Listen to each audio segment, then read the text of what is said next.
ವಂದನೆಗಳು ಆಂಟಿ, ಧನ್ಯವಾದಗಳು. ಕಣ್ಮುಚ್ಚಿ ಪ್ರಿಯರೇ, ಚಿಕ್ಕದಾಗಿ ಒಂದು ಪ್ರಾರ್ಥನೆ ಮಾಡಿ ಶುರು ಮಾಡೋಣ. ಪ್ರೀತಿಯುಳ್ಳ ಪರಲೋಕದಲ್ಲಿರುವ ನಮ್ಮ ತಂದೆ, ಒಂದು ಮಹೋನ್ನತವಾಗಿರುವಂತಹ ದಿನವನ್ನು ಕೊಟ್ಟಿಗಾಗಿ ನಿಮಗೆ ಸ್ತೋತ್ರ ಅಪ್ಪ.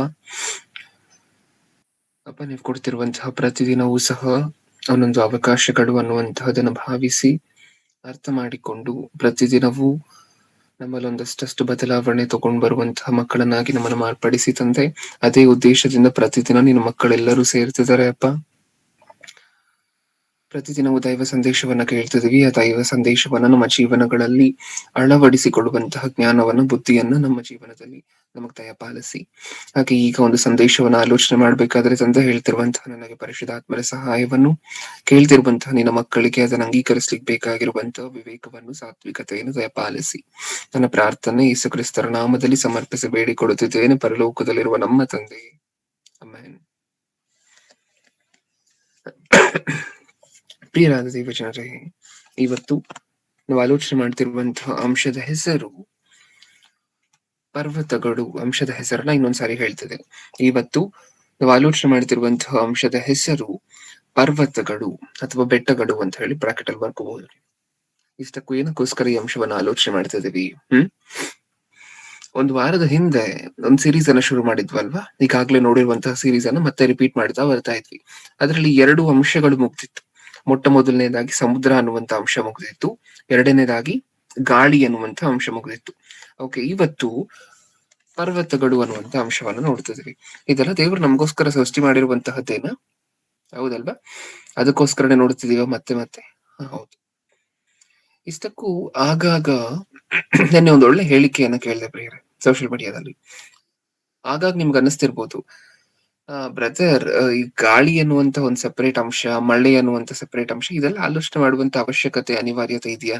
ಒಂದು ಅಂಶವಾಗಿ ಸೆಪರೇಟ್ ಆಗಿ ಆಲೋಚನೆ ಮಾಡುವಂತಹ ಅನಿವಾರ್ಯತೆ ಇದೆಯಾ ಅಂತ ಹೇಳಿ. ನೆನ್ನೆ ಒಂದು ಅದ್ಭುತವಾಗಿರುವಂತ ಹೇಳಿಕೆ ಕೇಳಿದ್ದೆ ಅಂತ ಹೇಳಿದ್ನಲ್ವಾ? ಅದೇನ್ ಗೊತ್ತಾ? ಕೋವಿಡ್ ಬಂದಿದ್ದಾಗ, ಕರೋನಾ ಬಂದಿದ್ದಾಗ ಒಂದು ಪೇಷಂಟ್ ಹಾಸ್ಪಿಟಲ್ ಇಂದ ಡಿಸ್ಚಾರ್ಜ್ ಆಗ್ತಾರೆ. ಅವ್ರು ಹೊರಗಡೆ ಅಂದ್ರೆ ಡಿಸ್ಚಾರ್ಜ್ ಆಗುವಂತಹ ಸಮಯದಲ್ಲಿ ಅವ್ರ ಕೈಯಲ್ಲಿ ಬಿಲ್ ತಗೊಂಡ್ ಬಂದ್ ಕೊಡ್ತಾರಲ್ವಾ ಪ್ರಿಯರೇ? ಡಿಸ್ಚಾರ್ಜ್ ಆಗೋದಕ್ಕಿಂತ ಮುಂಚೆ ಅವ್ರ ಕೈಯಲ್ಲಿ ಬಿಲ್ ಕೊಡ್ತಾರಲ್ವಾ? ಈ ವ್ಯಕ್ತಿಗೆ ಕೋವಿಡ್ ಬಂದು, ಕೋವಿಡ್ ಮತ್ತೆ ಕರೋನಾ ವಾಸಿಯಾಗಿ ಇನ್ನೇನ್ ಡಿಸ್ಚಾರ್ಜ್ ಆಗುವಂತಹ ಸಮಯ ಅದು. ಆದ್ರೆ ಕೋವಿಡ್ ಬಂದಿತ್ತು ಈ ವ್ಯಕ್ತಿಗೆ, ಅದು ಸ್ವಸ್ಥ ಆಯ್ತು. ಕೋವಿಡ್ ಸ್ವಸ್ಥ ಆದಂತ ಈ ವ್ಯಕ್ತಿಗೆ ನಿಜವಾಗ್ಲೂ ಹೃದಯ ಡಗ್ಗಂದಿದ್ ಯಾವಾಗ ಗೊತ್ತಾ? ಆ ಬಿಲ್ಲನ್ನ ನೋಡ್ತಾನಲ್ವಾ? ಆ ಬಿಲ್ಲನ್ನ ನೋಡಿದ ನಂತರ ಹಾಸ್ಪಿಟಲ್ ಸಿಬ್ಬಂದಿಗಳನ್ನ ಕರೆದು ಒಂದು ಮಾತನ್ನ, ಒಂದು ಸೆಂಟೆನ್ಸ್ ಅನ್ನ ಹೇಳ್ತಾನೆ ಆ ವ್ಯಕ್ತಿ. ಇಷ್ಟೊಂದು ಬಿಲ್ ಆಯ್ತಾ ಅಂತ ಹೇಳಿ. ಇಷ್ಟಕ್ಕೂ ಆ ಬಿಲ್ ನೋಡಿದ ತಕ್ಷಣ ತಲೆ ಸುತ್ತ ಬಿದ್ದೋಗ್ಬಿಟ್ಟಿರ್ತಾನಂತ ಆ ವ್ಯಕ್ತಿ. ಅದಾದ ನಂತರ ಸುತ್ತಮುತ್ತ ಇರುವಂತವರೆಲ್ಲ ಈ ವ್ಯಕ್ತಿಗೆ ಮತ್ತೆ ಏನಾಯ್ತು, ಹೊರಟೋದ್ರ ಈ ವ್ಯಕ್ತಿ ಏನಾದ್ರು ಅಂತ ಹೇಳಿ ನೋಡಿದ್ರೆ ಇನ್ನೂ ಉಸಿರಾಡ್ತಿರ್ತಾನೆ. ಆಮೇಲೆ ಮುಖದ ಮೇಲೆ ನೀರು ಚುಮುಕಿಸಿ ಎಬ್ಬರಿಸ್ತಾರ ಆ ವ್ಯಕ್ತಿಯನ್ನ. ಆ ವ್ಯಕ್ತಿ ಮತ್ತೆ ಎದ್ದೇಳ್ತಾನೆ. ಅಂದ್ರೆ ಕೋವಿಡ್ ಜೊತೆ ಹೋರಾಡಿ ಹೊರಗಡೆ ಬಂದಿರುವಂತಹ ವ್ಯಕ್ತಿ ಯಾವ್ದನ್ನ ನೋಡಿ ಬಿದ್ದೋದ? ಹಾಸ್ಪಿಟಲ್ ಬಿಲ್ ಅನ್ನ ನೋಡಿ ಬಿದ್ದೋದ. ಅದಾದ ನಂತರ ಮತ್ತೆ ಬಿದ್ದಿರುವಂತಹ ವ್ಯಕ್ತಿಯನ್ನ ಎಬ್ಬರಿಸಿದ ನಂತರ ಹಾಸ್ಪಿಟಲ್ ಸಿಬ್ಬಂದಿಗಳು ಕೇಳ್ತಾರೆ, ಏನಕ್ಕೋಸ್ಕರ ಹೀಗಾಯ್ತು ಅಂತ, ಏನಕ್ಕೋಸ್ಕರ ಬಿದ್ದೆ ಬಿಲ್ ನೋಡಿದ ತಕ್ಷಣ ಅಂತ.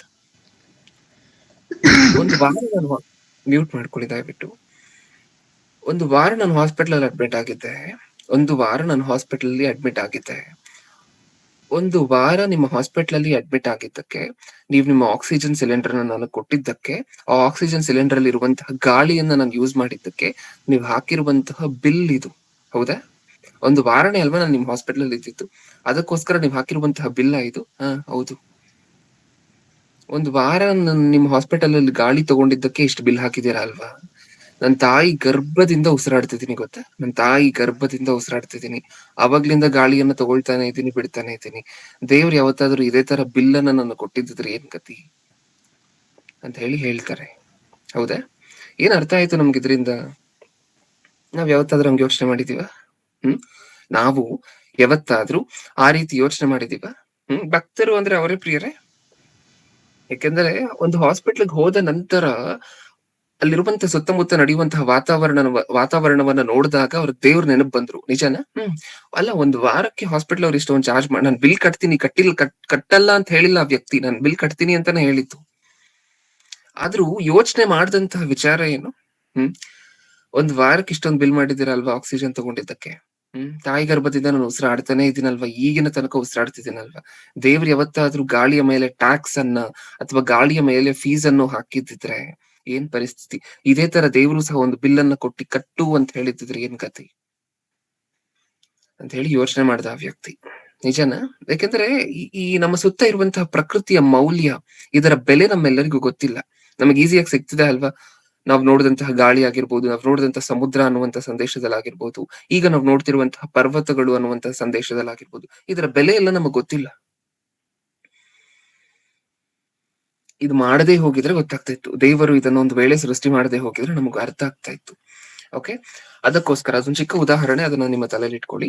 ಈಗ ಪರ್ವತಗಳು ಅನ್ನುವಂತಹ ಸಂದೇಶವನ್ನು ಶುರು ಮಾಡೋಣ. ಓಕೆ, ಇಷ್ಟಕ್ಕೂ ಈ ಸಂದೇಶದಲ್ಲಿ ಏನೇನ್ ನೋಡ್ಲಿಕ್ಕೆ ಹೊರಟಿದ್ವಿ? ಪರ್ವತಗಳಿಂದ ನಮ್ಗೆ ಏನೇನ್ ಪ್ರಯೋಜನ? ಪರ್ವತಗಳಿಂದ ನಮಗೇನೇನ್ ಪ್ರಯೋಜನ ಹೇಳಿ, ನಿಮಗ್ ಗೊತ್ತಿರೋ ಹಾಗೆ. ಗಾಳಿ ಅಂದ್ರೆ ನಮ್ಗೆ ಈಸಿಯಾಗಿ ನೆನಪು ಬರುತ್ತೆ, ಉಸಿರಾಡ್ಲಿಕ್ಕೆ ಬೇಕು ಬ್ರದರ್ ಅಂತೀವಿ, ಹೌದಾ? ಪರ್ವತಗಳಿಂದ ನಮಗೇನು ಪ್ರಯೋಜನನೇ ಇಲ್ವಾ? ಮಳೆ. ಮಳೆ. ಹೌದು, ಮಳೆ ಒಂದು ರೀತಿಯಾಗಿ ಪರ್ವತಗಳು ಕಾಂಟ್ರಿಬ್ಯೂಟ್ ಮಾಡುತ್ತೆ. ಮಳೆ ಆಗ್ಬೇಕು ಅಂತ ಹೇಳಿದ್ರೆ ಒಂದು ರೀತಿಯಾಗಿ ಪರ್ವತಗಳೂ ಸಹ ಅದಕ್ಕೆ ಕಾರಣನೇ. ಇನ್ನು ಜೇನುತುಪ್ಪ ತಿಂದಿದೀವ ಯಾವತ್ತಾದ್ರೂ? ಶುದ್ಧವಾಗಿರುವಂತಹ ಜೇನುತುಪ್ಪ ಎಲ್ಲಿ, ಜೇನುಗೂಡು ಎಲ್ಲಿ ಕಟ್ಟುವಂತಹದ್ದು? ನಮ್ಮ ಮನೆಗಳ ಹತ್ರನ. ದೊಡ್ಡ ದೊಡ್ಡ ದೊಡ್ಡ ದೊಡ್ಡ ತುಂಬಾ ಸೈಜ್ ಅಲ್ಲಿ ತುಂಬಾ ಅತ್ಯಂತ ದೊಡ್ಡದಾಗಿರುವಂತಹ ಜೇನುಗೂಡು ಎಲ್ಲಿ ಕಟ್ಟುತ್ತೆ? ಜೇನು ಹುಳುಗಳು ಕಾಡಿನಲ್ಲಿ ಬೆಟ್ಟಗಳ ಮಧ್ಯ, ಎತ್ತರವಾಗಿರುವಂತಹ ಬೆಟ್ಟಗಳ ಮಧ್ಯ. ನಾವ್ ನೋಡಿದೀವ ಇದನ್ನ? ನೆಕ್ಸ್ಟ್, ಇದನ್ನ ಹೊರತುಪಡಿಸಿ ನಾವೇನ್ ಆಯಿಲ್ ಅನ್ನ ಯೂಸ್ ಮಾಡ್ತಿದೀವಲ್ವಾ ಪ್ರಿಯರೇ? ನಾವೇನ್ ಆಯಿಲ್ ಯೂಸ್ ಮಾಡ್ತಿದೀವಿ ಪ್ರತಿದಿನ, ಕ್ರೂಡ್ ಆಯಿಲ್ ಅಂತ ಕರಿತೀವಲ್ವಾ? ಕ್ರೂಡ್ ಆಯಿಲ್ ಇಂದಾನೆ ಪೆಟ್ರೋಲು, ಡೀಸೆಲ್ ಈ ರೀತಿಯಾಗಿರುವಂತಹ ಬೇರೆ ಬೇರೆ ಆಯಿಲ್ ಗಳೆಲ್ಲ ಬರುವಂತಹ. ಈ ಕ್ರೂಡ್ ಆಯಿಲ್ಗೆ ಕಾರಣ ಬೆಟ್ಟಗಳೇ. ಇದನ್ನ ಹೊರತು ಅದು ಹೇಗೆ ಅಂತ ಹೇಳಿ ಮುಂದೆ ಸಂದೇಶದಲ್ಲಿ ನೋಡ್ತಾ ಹೋಗೋಣ. ಇದನ್ನ ಹೊರತುಪಡಿಸಿ ಇನ್ನೂ ಏನೇನ್ ತಗೋತೀವಿ ಬೆಟ್ಟದಿಂದ ನಾವು? ಕಾಪರ್ ಅನ್ನ ತಗೊಳ್ತೀವ. ನಿಮ್ ಮನೆ ವೈರ್ಗಳಲ್ಲಿ ಮತ್ತೆ ಒಳಗಡೆ ಇರುತ್ತಲ್ವಾ ಕಾಪರ್, ತಾಮ್ರ ಅಂತ ಹೇಳಿ ಕರಿತೀವಲ್ವಾ? ಇದು ಬರುವಂತಹದ್ದು ಬೆಟ್ಟಗಳಲ್ಲಿ ಇರುವಂತಹ ಒಂದು ರೀತಿಯಾಗಿರುವಂತಹ ಕಲ್ಲುಗಳಿಂದ. ನೆಕ್ಸ್ಟ್, ಐರನ್, ಕಬ್ಬಿಣವನ್ನ ತಗೊಳ್ತೀವ. ಆ ಕಬ್ಬಿಣಕ್ಕೆ ಮೂಲ ಕಾರಣ ಬೆಟ್ಟಗಳಲ್ಲಿರುವಂತಹ ಮಟೀರಿಯಲ್. ಹೇಗೆ ಅಂತ ಹೇಳಿ ಮುಂದೆ ನೋಡ್ತಾ ಹೋಗೋಣ ಈ ಸಂದೇಶದಲ್ಲಿ. ಇದಿಷ್ಟನ್ನು ಹೊರತುಪಡಿಸಿ, ಅಂದ್ರೆ ಬೆಟ್ಟದಿಂದ ಏನೇನ್ ಪ್ರಯೋಜನ ಆಗುತ್ತೆ ಅನ್ನುವಂತಹದನ್ನು ಹೊರತುಪಡಿಸಿ, ಇನ್ನು ಯಾವತ್ತಾದ್ರೂ ಈ ಬೆಟ್ಟಗಳನ್ನ ಇಷ್ಟಿಷ್ಟು ಎತ್ತರವಾಗಿ ಕಾಣಿಸ್ತಿರುತ್ತಲ್ವಾ ಪ್ರಿಯರೇ? ಯಾವತ್ತಾದ್ರೂ ಈ ಬೆಟ್ಟಗಳನ್ನ ನೋಡಿದಾಗ ನಮಗ್ ದೇವ್ರ ನೆನಪು ಬಂದಿದ್ದಾರೆ? ಬೆಟ್ಟಗಳನ್ನ ನೋಡಿದಾಗ ಯಾವತ್ತಾದ್ರೂ ದೇವ್ರ ನೆನಪು ಬಂದಿದಾರ?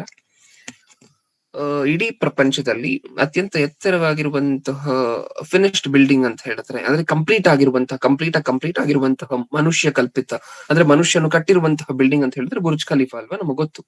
ಓಕೆ, ಈ ಬುರ್ಜ್ ಖಲೀಫಾ ಇಡೀ ಅತ್ಯಂತ ಎತ್ತರವಾಗಿರುವಂತಹ ಬಿಲ್ಡಿಂಗ್ ಇದು, ನಿಜಾನಾ? ಓಕೆ, ಇದನ್ನ ನೋಡ್ಲಿಕ್ಕೆ ದೇಶ ವಿದೇಶಗಳಿಂದ ಜನ ಹೋಗುವಂತಹದ್ದು, ನೋಡುವಂತಹದ್ದು, ಅದರ ಎತ್ತರವನ್ನ ನೋಡುವಂತಹದ್ದು. ಹೌದಾ? ಅಪ್ಪ ಎಷ್ಟು ಎತ್ತರವಾಗಿದೆ, ಮನುಷ್ಯ ಎಂತ ದೊಡ್ಡ ಮೇಧಾವಿ ಇದನ್ನ ಕಟ್ಟಿರ್ಬೇಕಾದ್ರೆ ಅಂತ ಹೊಗಳುವಂತಹದ್ದು, ಕೊಂಡಾಡುವಂತಹದ್ದು ಯಾರನ್ನ? ಬುರ್ಜ್ ಖಲೀಫಾ ಕಟ್ಟಿರುವಂತಹ ವ್ಯಕ್ತಿಯನ್ನ. ಇದನ್ನೆಲ್ಲ ನಾವು ನೋಡಿದೀವಿ, ಕೇಳಿದೀವಿ, ಹೌದಾ?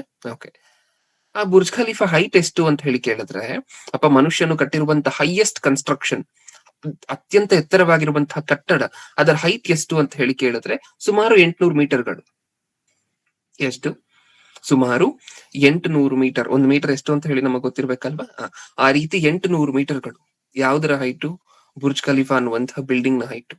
ಮನುಷ್ಯ ಈ ಬಿಲ್ಡಿಂಗ್ ಅನ್ನ ಕಟ್ಟಿದ್ದಕ್ಕೆ ಪ್ರಪಂಚದಾದ್ಯಂತ ಜನ ಅದಕ್ಕೆ ಹೋಗುವಂತಹದ್ದು, ಅದನ್ನ ನೋಡುವಂತಹದ್ದು, ಖುಷಿ ಪಡುವಂತಹದ್ದು, ಮನುಷ್ಯ ಎಷ್ಟು ದೊಡ್ಡ ಜ್ಞಾನಿ ಅಂತ ಅನ್ಕೊಳ್ಳುವಂತಹದ್ದು, ಇದೆಲ್ಲ ನಡೆಯುತ್ತಾ? ಹೌದು. ನೀವು ಪರ್ವತಗಳನ್ನ ಏನ್ ನೋಡ್ತಿರಲ್ವಾ ಪ್ರಿಯರೇ? ಇಡೀ ಭೂಮಿಯ ಮೇಲೆ ಅತ್ಯಂತ ಎತ್ತರವಾಗಿರುವಂತಹ ಶಿಖರ ಯಾವುದು? ಮೌಂಟ್ ಎವರೆಸ್ಟ್ ಅಲ್ವಾ? ಈಗ ಮೌಂಟ್ ಎವರೆಸ್ಟ್ ನ ಹೈಟ್ ಎಷ್ಟು? ಮೌಂಟ್ ಎವರೆಸ್ಟ್ ನ ಹೈಟ್ ಎಷ್ಟು? 8,852 ಮೀಟರ್ಗಳು ಸುಮಾರು. ಹೌದಾ? ಏನ್ ಅರ್ಥ ಆಯ್ತು ನಮ್ಗೆ ಇದರಿಂದ? 8,000 ಮೀಟರ್ ಹೈಟ್ ಇರುವಂತಹ ಬೆಟ್ಟಗಳನ್ನ ಸೃಷ್ಟಿ ಮಾಡಿದಂತಹ ದೇವರು ನಮ್ಗೆ ಯಾವತ್ತೂ ನೆನಪು ಬರ್ಲಿಲ್ಲ. ಹೌದಾ? ಅದನ್ನ ನೋಡಿದಾಗ ಅಬ್ಬಬ್ಬಾ ದೇವರ ಸೃಷ್ಟಿ ಏನಿದೆ ಅಂತ ನಮ್ಗೆ ಯಾವತ್ತೂ ಅನಿಸ್ಲಿಲ್ಲ. ಅದೇ 800 ಮೀಟರ್ ಹೈಟ್ ಇರುವಂತಹ ಬಿಲ್ಡಿಂಗ್ ಅನ್ನ ಕಟ್ಟಿದಂತಹ ಮನುಷ್ಯನಿಗೆ ತಗೊಂಡು ಕೊಡ್ತಿದೀವಿ ಎಲ್ಲಾ ಕ್ರೆಡಿಟ್ಸ್ ಅನ್ನ.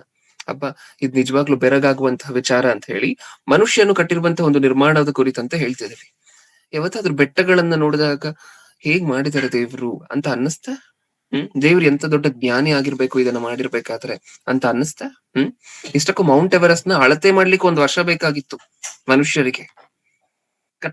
ಕಟ್ಟಿರುವಂತಹ ಮನುಷ್ಯರಲ್ಲ ಅದನ್ನ, ಬೆಟ್ಟವನ್ನ ಅಳತೆ ಮಾಡ್ಲಿಕ್ಕೆ, ದೇವರು ಸೃಷ್ಟಿ ಮಾಡಿರುವಂತಹ ಪರ್ವತವನ್ನ ಅಳತೆ ಮಾಡ್ಲಿಕ್ಕೆ 1 ವರ್ಷ ಬೇಕಾಗಿತ್ತಂತೆ. ಹೌದಾ? ಹಾಗೆ ಇಬ್ಬರು ನಮ್ಮೆಲ್ಲರಿಗೂ ಗೊತ್ತು, ಟೆನ್ಸಿಂಗ್ ನಾರ್ವೆ ಮತ್ತೆ ಎಡ್ಮಂಡ್ ಹಿಲರಿ ಅನ್ನುವಂತಹ ಇಬ್ಬರು ಮೌಂಟ್ ಎವರೆಸ್ಟ್ ನ ಪ್ರಪ್ರಥಮ ಬಾರಿಗೆ ಅದರ ಸಮಿಟ್, ಅದರ ಪೀಕ್ ಅನ್ನು ಮುಟ್ತಾರಲ್ವಾ, ಅವ್ರನ್ನೂ ಸಹ ಹಾಡಿ ಕೊಂಡಾಡ್ತು ಪ್ರಪಂಚ.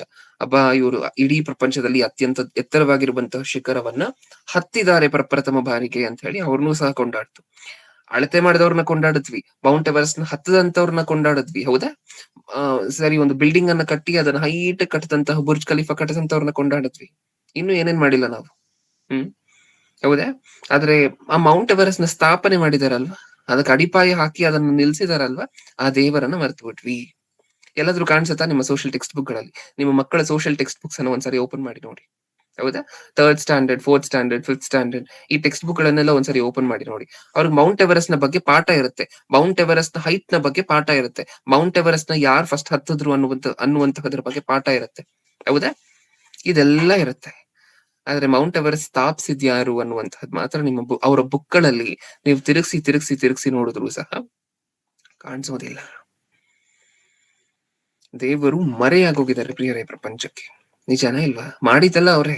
ನಾವೀಗ ಅನುಭವಿಸ್ತಿರುವಂತಹ ಪ್ರತಿಯೊಂದನ್ನ ಮಾಡಿರುವಂತಹದ್ದು ಅವ್ರೆ. ನಾವ್ ಬೆಟ್ಟವನ್ನ ನೋಡ್ತಿದೀವ, ಆನಂದ ಪಡ್ತಿದೀವ. ಸುಮಾರು ಜನ ಟ್ರೆಕ್ಕಿಂಗ್ ಹೋಗ್ತಾರೆ. ಸುಮಾರು ಜನ ಬೆಟ್ಟಗಳಿಂದ ಬರುವಂತಹ ಅನುಕೂಲ ಸಂಪನ್ಮೂಲಗಳನ್ನ ಯೂಸ್ ಮಾಡ್ಕೊಳ್ತಿದೀವ. ಇದೆಲ್ಲ ಮಾಡ್ತಿದ್ರು ಸಹ ದೇವ್ರು ನಮ್ಗೆ ಯಾವತ್ತೂ ನೆನಪು ಬರ್ತಿಲ್ಲ.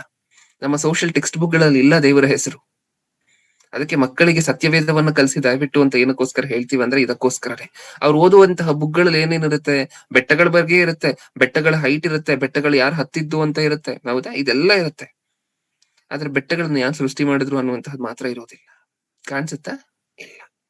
ಅದಕ್ಕೋಸ್ಕರ ಮಕ್ಕಳಿಗೆ ದಯವಿಟ್ಟು ಓದು ವಿದ್ಯೆಯ ಜೊತೆಯಲ್ಲಿ ವಿದ್ಯೆಗಿಂತ ಪ್ರಾಮುಖ್ಯವಾಗಿ ಸತ್ಯವೇದವನ್ನು ದಯವಿಟ್ಟು ಕಲಿಸಿ. ಓಕೆ, ಈಗ ಅಂಶಕ್ಕೆ ವಾಪಸ್ ಬರುವಂತಹದ್ದಾದ್ರೆ, ನೀವಾಗ್ಲಿಂದ ನೋಡಿದ್ರಿ ಅಂದ್ರೆ ಮನುಷ್ಯ ಕಟ್ಟಿರುವಂತಹ ಒಂದು ಕಟ್ಟಡಕ್ಕೆ ನಾವು ಕೊಟ್ಟಂತಹ ಬೆಲೆ ಎಷ್ಟು ಅಂತ ಹೇಳಿ. ನಿಜಾನ? ಹಾಡಿ ಕೊಂಡಾಡದ್ವಿ. ದೇವ್ರನ್ನ ಯಾವತ್ತು ಕೊಂಡಾಡಿಲ್ಲ ಅಲ್ವಾ? ಈಗ ಈ ಬೆಟ್ಟಗಳಿಂದ ಸತ್ಯವೇದದಲ್ಲಿ ಒಂದಷ್ಟು ಅನುಕೂಲಗಳನ್ನು ಬರ್ಸಿದ್ದಾರೆ. ಬೆಟ್ಟಗಳಿಂದ ಆಗುವಂತಹ ಅನುಕೂಲಗಳು, ಮನುಷ್ಯರಿಗೆ ಬೆಟ್ಟಗಳಿಂದ ಆಗುವಂತಹ ಅನುಕೂಲಗಳು ಏನೇನು ಅಂತ ಹೇಳಿ ಸತ್ಯವೇದದಲ್ಲಿ ಬರ್ಸಿದ್ದಾರೆ.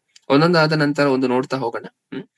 ಮೊಟ್ಟ ಮೊದಲನೇದಾಗಿ ಈ ಬೆಟ್ಟಗಳು ಯಾರ ಪ್ರಾಪರ್ಟಿ ಅನ್ನುವಂತಹದನ್ನ ನೋಡ್ಕೊಂಡು ಮುಂದೆ ಹೋಗೋಣ. ಯಾಕೆಂದ್ರೆ ಸಮುದ್ರ ಅನ್ನುವಂತಹ ಮೆಸೇಜ್ ಅನ್ನ ನೋಡ್ಬೇಕಾದ್ರೆ ಆ ಸಮುದ್ರ ಯಾರ ಪ್ರಾಪರ್ಟಿ ಅಂತ ಹೇಳಿ ನೋಡ್ಕೊಂಡು ಸ್ಟಾರ್ಟ್ ಮಾಡಿದ್ವಲ್ವಾ.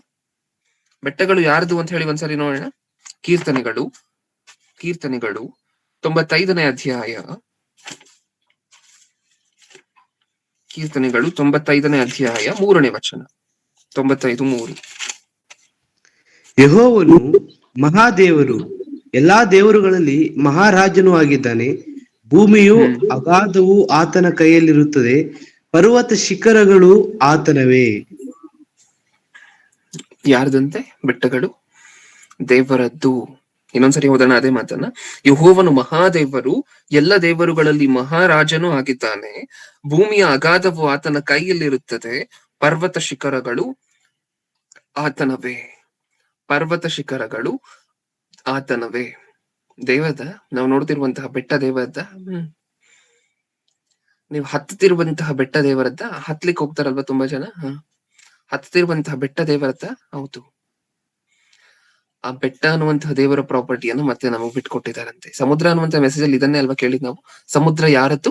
ದೇವರದ್ದು. ಅದ್ರಲ್ಲಿ ಕೆಳಗಡೆ ಇರುತ್ತ ಮಾತು. ಹೌದಾ? ಸಮುದ್ರ ಅನ್ನುವಂತಹದ್ದು ದೇವರದ್ದು. ನಮಗ್ ಸುಮ್ನೆ ಬಿಟ್ಕೊಟ್ಟಿದಾರ ಫ್ರೀಯಾಗಿ? ಹೌದು. ಸಮುದ್ರ ಅನ್ನುವಂಥದ್ದು ಮಾತ್ರ ಅಲ್ಲ, ಬೆಟ್ಟನೂ ದೇವರದ್ದೇ, ನಮ್ದಲ್ಲ. ನಾವು ಮಾಡಿಲ್ಲ ಅದನ್ನ. ಹೌದಾ? ಅದಕ್ಕೆ ಫೀಸ್ ಕಟ್ತಿಲ್ಲ ನಾವು. ಬೆಟ್ಟದ ಹತ್ರ ಹೋದಾಗ ಟ್ಯಾಕ್ಸ್ ಕಟ್ತಿಲ್ಲ. ಮೌಂಟೇನ್ ಟ್ಯಾಕ್ಸ್ ಅಂತ ಹೇಳಿ ದೇವ್ರು ಯಾವ್ದು ಟ್ಯಾಕ್ಸ್ ಇಟ್ಟಿಲ್ಲ. ನಿಜನಾ? ಬೆಟ್ಟಗಳು ದೇವರದ್ದು. ಅದನ್ನ ನಮಗೋಸ್ಕರ ಬಿಟ್ಕೊಟ್ಟಿದಾರ, ನಮಗೋಸ್ಕರ ಸೃಷ್ಟಿ ಮಾಡಿದಾರ. ನಿಮ್ಗೆ ಅನ್ನಿಸ್ಬೋದಲ್ವಾ, ಬ್ರದರ್ ಬೆಟ್ಟ ಇಟ್ಕೊಂಡು ನಾವ್ ಏನ್ ಮಾಡೋಣ ಹೇಳಿ ಇಷ್ಟಕ್ಕೂ? ನಮಗೋಸ್ಕರ ಬೆಟ್ಟ ದೇವ್ರು ಬಿಟ್ಕೊಟ್ಟಿದ್ದಾರೆ ಅಂತಿದ್ದೀರಾ, ಇಷ್ಟಕ್ಕೂ ಬೆಟ್ಟ ಇಟ್ಕೊಂಡು ನಾವ್ ಏನ್ ಮಾಡೋಣ? ಹ್ಮ್ ಬೆಟ್ಟಗಳಿದ್ರೆ ಭೂಮಿಯ ಮೇಲೆ ನಮ್ಗೇನ್ ಪ್ರಯೋಜನ? ನಮಗ್ ಬರುವಂತಹದ್ದಾದ್ರೂ ಏನು? ನಾವು ಬೆಟ್ಟಗಳ ಮಧ್ಯೆ ವಾಸ ಮಾಡೋದಿಲ್ಲ ಅಲ್ವಾ? ನಾವು ಮನೆಗಳಲ್ಲಲ್ವಾ ವಾಸ ಮಾಡುವಂತಹದ್ದು? ಬೆಟ್ಟಗಳಿಂದ ನಮಗಾಗುವಂತಹ ಲಾಭ ಏನ್ ಹೇಳಿ? ಬೆಟ್ಟವನ್ನು ಏನಕ್ಕೋಸ್ಕರ ಇಷ್ಟಕ್ಕೂ ದೇವ್ರು ಮಾಡ್ಬೇಕಿತ್ತು ಅನ್ನುವಂತಹ ಪ್ರಶ್ನೆ ನಿಮ್ ಮನಸ್ಸಲ್ಲಿ ಬಂದ್ರೆ ಮುಂದೆ ಹಾಗೆ ವಚನಗಳನ್ನು ನೋಡ್ತಾ ಹೋಗೋಣ. ಧರ್ಮೋಪದೇಶ ಕಾಂಡ 33ನೇ ಅಧ್ಯಾಯ.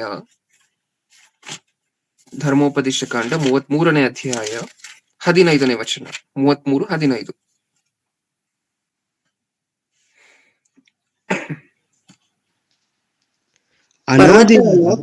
ಪರ್ವತಗಳ ಉತ್ಪನ್ನ ಅನಾದಿಯಾದ ಪರ್ವತಗಳ ಉತ್ಪನ್ನ ಶಾಶ್ವತವಾದ ಬೆಟ್ಟಗಳಿಂದುಂಟಾಗುವ ಮೇಲು.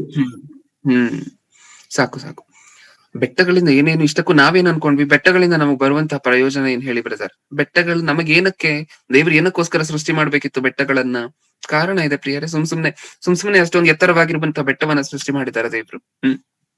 8,050 ಮೀಟರ್ ಇರುವಂತಹ ಮೌಂಟ್ ಎವರೆಸ್ಟ್ ಅನ್ನ ಸುಮ್ಸುಮ್ನೆ ಸೃಷ್ಟಿ ಮಾಡಿಲ್ಲ ದೇವರು. ಅಷ್ಟು ದೊಡ್ಡ ಸ್ಟ್ರಕ್ಚರ್ ಅನ್ನ ಸೃಷ್ಟಿ ಮಾಡಿದ್ದಾರೆ ಅಂದ್ರೆ ಅದಕ್ಕೆ ಕಾರಣ ಇದೆ. ನಮಗೇನ್ ಅನ್ಸುತ್ತೆ? ನಮ್ಮ ಜ್ಞಾನದಿಂದ ನಾವ್ ಯೋಚನೆ ಮಾಡಿದ್ರೆ ಆ ಬೆಟ್ಟಗಳು ನಮ್ಗೇನ್ ಬೇಕಾಗಿರ್ಲಿಲ್ಲ. ನಾವು ಮನೆಗಳಲ್ಲಿ ಇರುವಂತಹದ್ದು, ಬೆಟ್ಟಗಳ ಮಧ್ಯೆ ಏನ್ ವಾಸ ಮಾಡ್ತಿಲ್ಲ. ಏನಕ್ಕೋಸ್ಕರ ಸೃಷ್ಟಿ ಮಾಡ್ಬೇಕಿತ್ತು ದೇವರು ಬೆಟ್ಟಗಳನ್ನ? ಇದು ನಮಗ್ ಅನ್ನಿಸಬಹುದು. ಆದ್ರೆ ದೇವರು ಏನಂತಿದ್ದಾರೆ ಸತ್ಯವೇದದಲ್ಲಿ? ಅನಾದಿಯಾದ ಪರ್ವತಗಳ ಉತ್ಪನ್ನ, ಪರ್ವತಗಳಿಂದ ಕೆಲವು ಉತ್ಪತ್ತಿ ಆಗತ್ತೆ. ನಾವಾಗ್ಲೇ ನೋಡ್ಕೊಂಡಿದ್ದೀವಿ. ಕಾಪರ್, ಐರನ್, ಹನಿ, ಜೇನುತುಪ್ಪ, ಹೌದಾ? ಪೆಟ್ರೋಲಿಯಂ, ಕ್ರೂಡ್ ಆಯಿಲ್, ಇದೆಲ್ಲವೂ ಸಹ ಎಲ್ಲಿಂದ ಉತ್ಪತ್ತಿ ಆಗುವಂತಹದ್ದು ಅಂತ ಹೇಳಿ ನೋಡಿದ್ದೀವಿ. ಪರ್ವತಗಳ ಉತ್ಪನ್ನ, ಬೆಟ್ಟಗಳ ಉತ್ಪನ್ನ ಇದೆಲ್ಲವೂ ಸಹ. ನೆಕ್ಸ್ಟ್ ಮುಂದೆ ಶಾಶ್ವತವಾದ, ನೆಕ್ಸ್ಟ್ ಲೈನ್ ಓದ್ತಿದ್ದೀನಿ. ಶಾಶ್ವತವಾದ ಬೆಟ್ಟಗಳಿಂದ ಉಂಟಾಗುವ ಮೇಲು ಏನುಂಟಾಗತ್ತಂತೆ ಹೇಳಿ? ಪರ್ವತಗಳಿಂದ ಏನುಂಟಾಗತ್ತಂತೆ? ಬೆಟ್ಟಗಳಿಂದ ಏನುಂಟಾಗತ್ತಂತೆ? ಮೇಲ. ಮನುಷ್ಯರಿಗೆ ಪರ್ವತಗಳು ಮೇಲನ್ನ ಉಂಟು ಮಾಡುತ್ತ. ಹೌದು. ಮತ್ತೆ ಪರ್ವತಗಳು ಮನುಷ್ಯರಿಗೆ ಏನನ್ನ ಉಂಟು ಮಾಡುತ್ತೆ ಅಂತ ಹೇಳಿ ಸತ್ಯವೇದ ಹೇಳ್ತು? ಮೇಲು. ಇಷ್ಟಕ್ಕೂ ಪರ್ವತಗಳಿಂದ ಮನುಷ್ಯರಿಗೆ ಆಗುವಂತಹ ಮೇಲೇನು? ಪರ್ವತಗಳನ್ನು ದೇವ್ರು ಏನಕ್ಕೋಸ್ಕರ ಸೃಷ್ಟಿ ಮಾಡಿದ್ರು?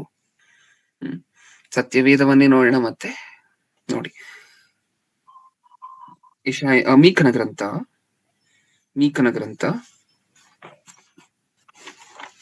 6ನೇ ಅಧ್ಯಾಯ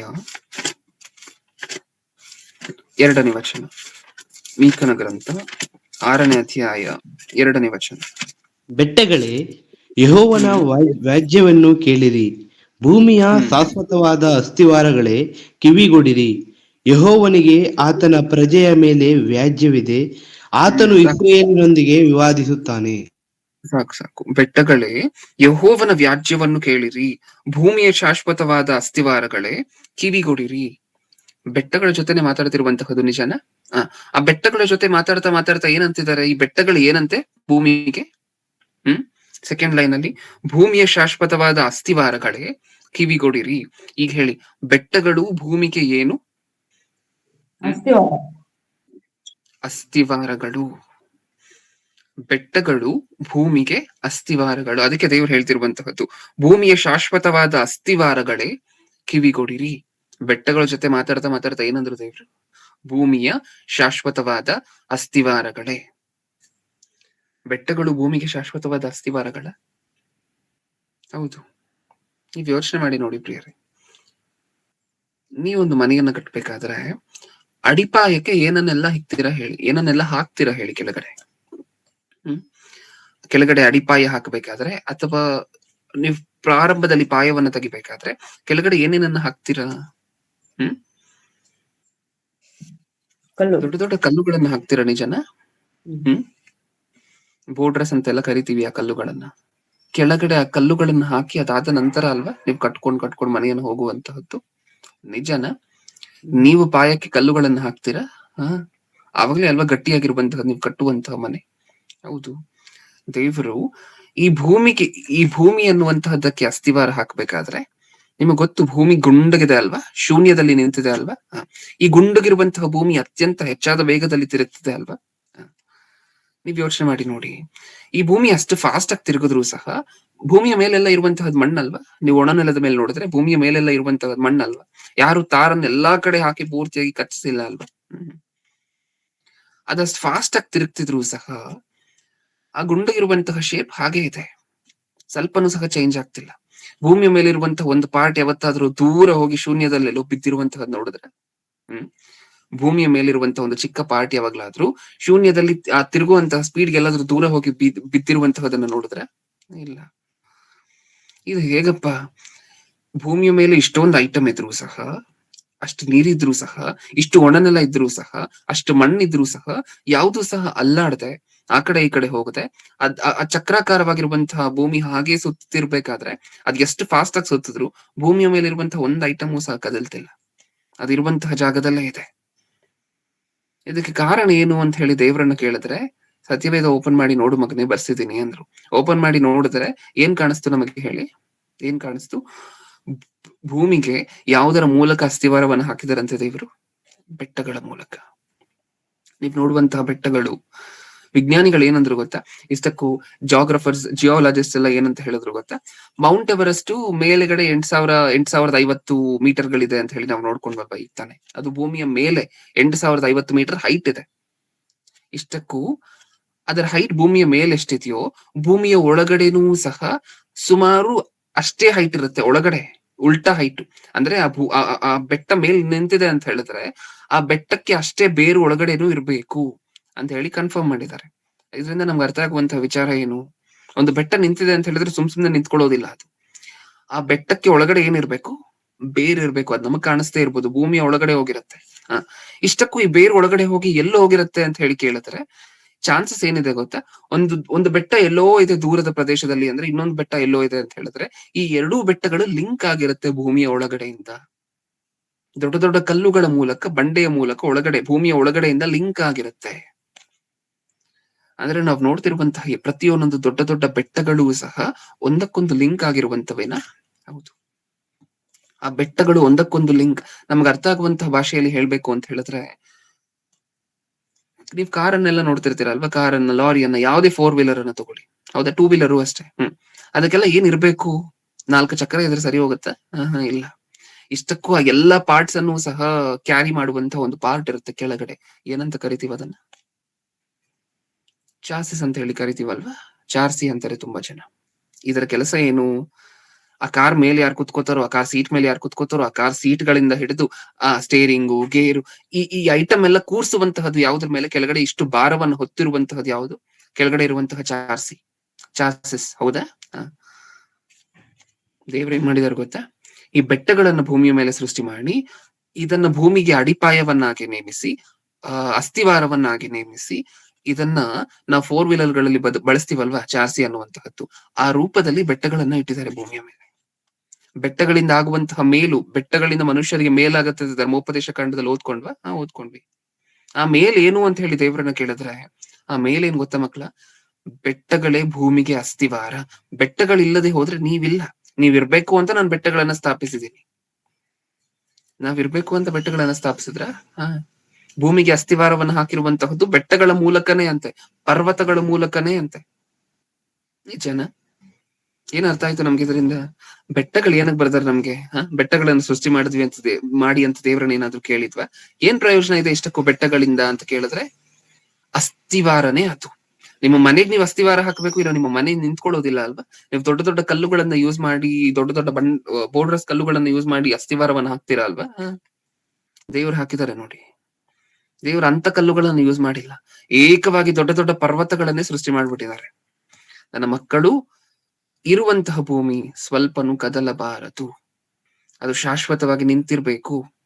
ಯೇಸು ಕ್ರಿಸ್ತರ 2ನೇ ಬರುವವರೆಗೂ ಅಂತ ಹೇಳಿ ಏನೇನ್ ಮಾಡಿಟ್ಟಿದ್ದಾರೆ? ಇಷ್ಟು ದೊಡ್ಡ ಅಡಿಪಾಯವನ್ನ ಹಾಕಿದ್ದಾರೆ. ನೆಕ್ಸ್ಟ್ ಇನ್ನೂ ಏನೇನು ಬೆಟ್ಟಗಳಿಂದ ಆಗುವಂತಹ ಅನುಕೂಲಗಳು, ಇನ್ನೂ ಏನು ಯಾವ್ಯಾವ ತರ ಅನುಕೂಲಗಳಾಗತ್ತೆ? ಯೆಶಾಯನ ಗ್ರಂಥ 40ನೇ ಅಧ್ಯಾಯ, ಯೆಶಾಯನ ಗ್ರಂಥ 40ನೇ ಅಧ್ಯಾಯ 12ನೇ ವಚನ. 40:12. ಯಾವನು ಸಾಗರದ ಸಮುದ್ರಗಳನ್ನು ಸೇರೆಯಿಂದ ಅಳತೆ ಮಾಡಿದನು? ಯಾವನು ಆಕಾಶ ಮಂಡಲದ ಪರಿಮಾಣವನ್ನು ಗೇಣಿನಿಂದ ನಿರ್ಮಿಸಿದನು? ಭೂಲೋಕದ ಮಣ್ಣನ್ನೆಲ್ಲ ಕೊಳಗಕ್ಕೆ ತುಂಬಿದವನು ಯಾರು? ಬೆಟ್ಟಗಳನ್ನು ತ್ರಾಸಿನಿಂದಲೂ ಗುಡ್ಡಗಳನ್ನು ತಕ್ಕಡಿಯಿಂದಲೂ ತೂಗಿದವನು ಯಾರು? ನಾವು ನೋಡ್ತಿರುವಂತಹ ಬೆಟ್ಟಗಳು 8,050 ಮೀಟರ್ಗಳಿರುವಂತಹ 8,050 ಮೀಟರ್ ಅಂದ್ರೆ ಸುಮಾರು 8 ಕಿಲೋಮೀಟರ್. 1,000 ಮೀಟರ್ ಅಂದ್ರೆ 1 ಕಿಲೋಮೀಟರ್. ಹೌದಾ? ಈಗ ಮೌಂಟ್ ಎವರೆಸ್ಟ್ ಎಷ್ಟು ಹೈಟ್ ಇದೆ ಅಂತ ಹೇಳಿ ಮಾತಾಡ್ಕೊಂಡಿದ್ವಿ. 8,050 ಅಲ್ವಾ? ಸುಮಾರು 8 ಕಿಲೋಮೀಟರ್ ಉದ್ದ ಇರುವಂತಹ ಬೆಟ್ಟವನ್ನ ದೇವ್ರು ಹೇಗೆ ಅಳತೆ ಮಾಡಿದಾರಂತೆ ಕೆಳಗಡೆ ಓದ್ಕೊಂಡ್ವಲ್ವಾ ಲಾಸ್ಟ್ ಸೆಂಟೆನ್ಸ್ ಅಲ್ಲಿ. ಬೆಟ್ಟಗಳನ್ನು ತ್ರಾಸಿನಿಂದಲೂ ಗುಡ್ಡಗಳನ್ನು ತಕ್ಕಡಿಯಿಂದಲೂ ತೂಗಿದವನು ಯಾರು? ತ್ರಾಸಿನಿಂದ ತೂಗದಂತೆ ಯಾವುದನ್ನ? ಟೊಮ್ಯಾಟೊ ಅಲ್ಲ, ಮೌಂಟ್ ಎವರೆಸ್ಟ್ ಅನ್ನ.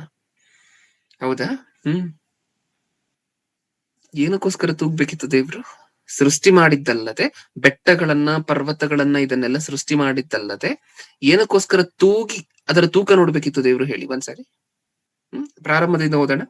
ಯಾವನು ಸಾಗರ ಸಮುದ್ರವನ್ನು ಸೆರೆಯಿಂದ ಅಳತೆ ಮಾಡಿದನು, ಯಾವನು ಆಕಾಶ ಮಂಡಲದ ಪರಿಮಾಣವನ್ನು ಗೇಣಿನಿಂದ ನಿರ್ಣಯಿಸಿದನು, ಭೂಲೋಕದ ಮಣ್ಣನ್ನೆಲ್ಲ ಕೊಳಗಕ್ಕೆ ತುಂಬಿದವನು ಯಾರು? ಬೆಟ್ಟಗಳನ್ನು ತ್ರಾಸಿನಿಂದಲೂ ಗುಡ್ಡಗಳನ್ನು ತಕ್ಕಡಿಯಿಂದಲೂ ತೂಗಿದವನು ಯಾರು? ಯಾರು ಅಂತ ಕೇಳ್ತಿದ್ದಾರೆ ಅಂದ್ರೆ ಅದಕ್ಕೆ ಅರ್ಥ ಏನು? ನಾನೇ ಅಂತ ದೇವ್ರು ಹೇಳ್ತಿದ್ದಾರೆ ಅಂತ ಅದರ ಅರ್ಥ. ಯಾರು ಅಂದ್ರೆ ನಿಮ್ಮಲ್ಲಿ ಯಾರಾದ್ರೂ ಮಾಡ್ತಾರಾ ಇದನ್ನ? ನಿಮ್ಮಲ್ಲಿ ಯಾರಾದ್ರೂ ಮಾಡಿದ್ರೆ ಹೋಗ್ಲಿ ಅಂತ ನಮ್ಮನ್ನ ಕೇಳ್ತಿದ್ದಾರೆ, ಮನುಷ್ಯರನ್ನ. ಅದಾಗತ್ತ ನಮ್ ಕೈಯಲ್ಲಿ? ಭೂಮಿ ಮೇಲೆ ಇರುವಂತಹ ಮಣ್ಣನ್ನೆಲ್ಲ ಈ ಭೂಮಿಯ ಒಂದೇ ಕಡೆ ತುಂಬಿಡ್ಬೇಕಂದ್ರೆ ಕೊಳಗಕ್ಕೆ, ಅದೇ ಕೊಳಗದ ರೀತಿಯಲ್ಲಿ ಅದಾಗುವಂತ ಕೆಲಸನ ನಮ್ಮ ಹತ್ರ? ಬೆಟ್ಟಗಳನ್ನ ತಕ್ಕಡಿಯಿಂದ ತೂಗಬೇಕು ಅಂತ ಹೇಳಿದ್ರೆ ಅದಾಗುವಂತ ಕೆಲಸನ ನಮ್ಮ ಹತ್ರ? ಆ ಬೆಟ್ಟಗಳ ಮುಂದೆ ನಿಂತ್ಕೊಂಡ್ರೆ ಚಿಕ್ಕ ಚಿಕ್ಕ ಇರುವೆಗಳಿಗಿಂತ ಚಿಕ್ಕದಾಗಿ ಕಾಣಿಸ್ತಿರ್ತೀವಿ ನಾವು. ನಿಜನ? ಅಷ್ಟು ದೊಡ್ಡ ಬೆಟ್ಟವನ್ನ ಏನ್ ಮಾಡಿದ್ರಂತೆ ದೇವರು? ತ್ರಾಸಿನಿಂದ ತಕ್ಕಡಿಯಿಂದ ತೂಗುದ್ರಂತೆ.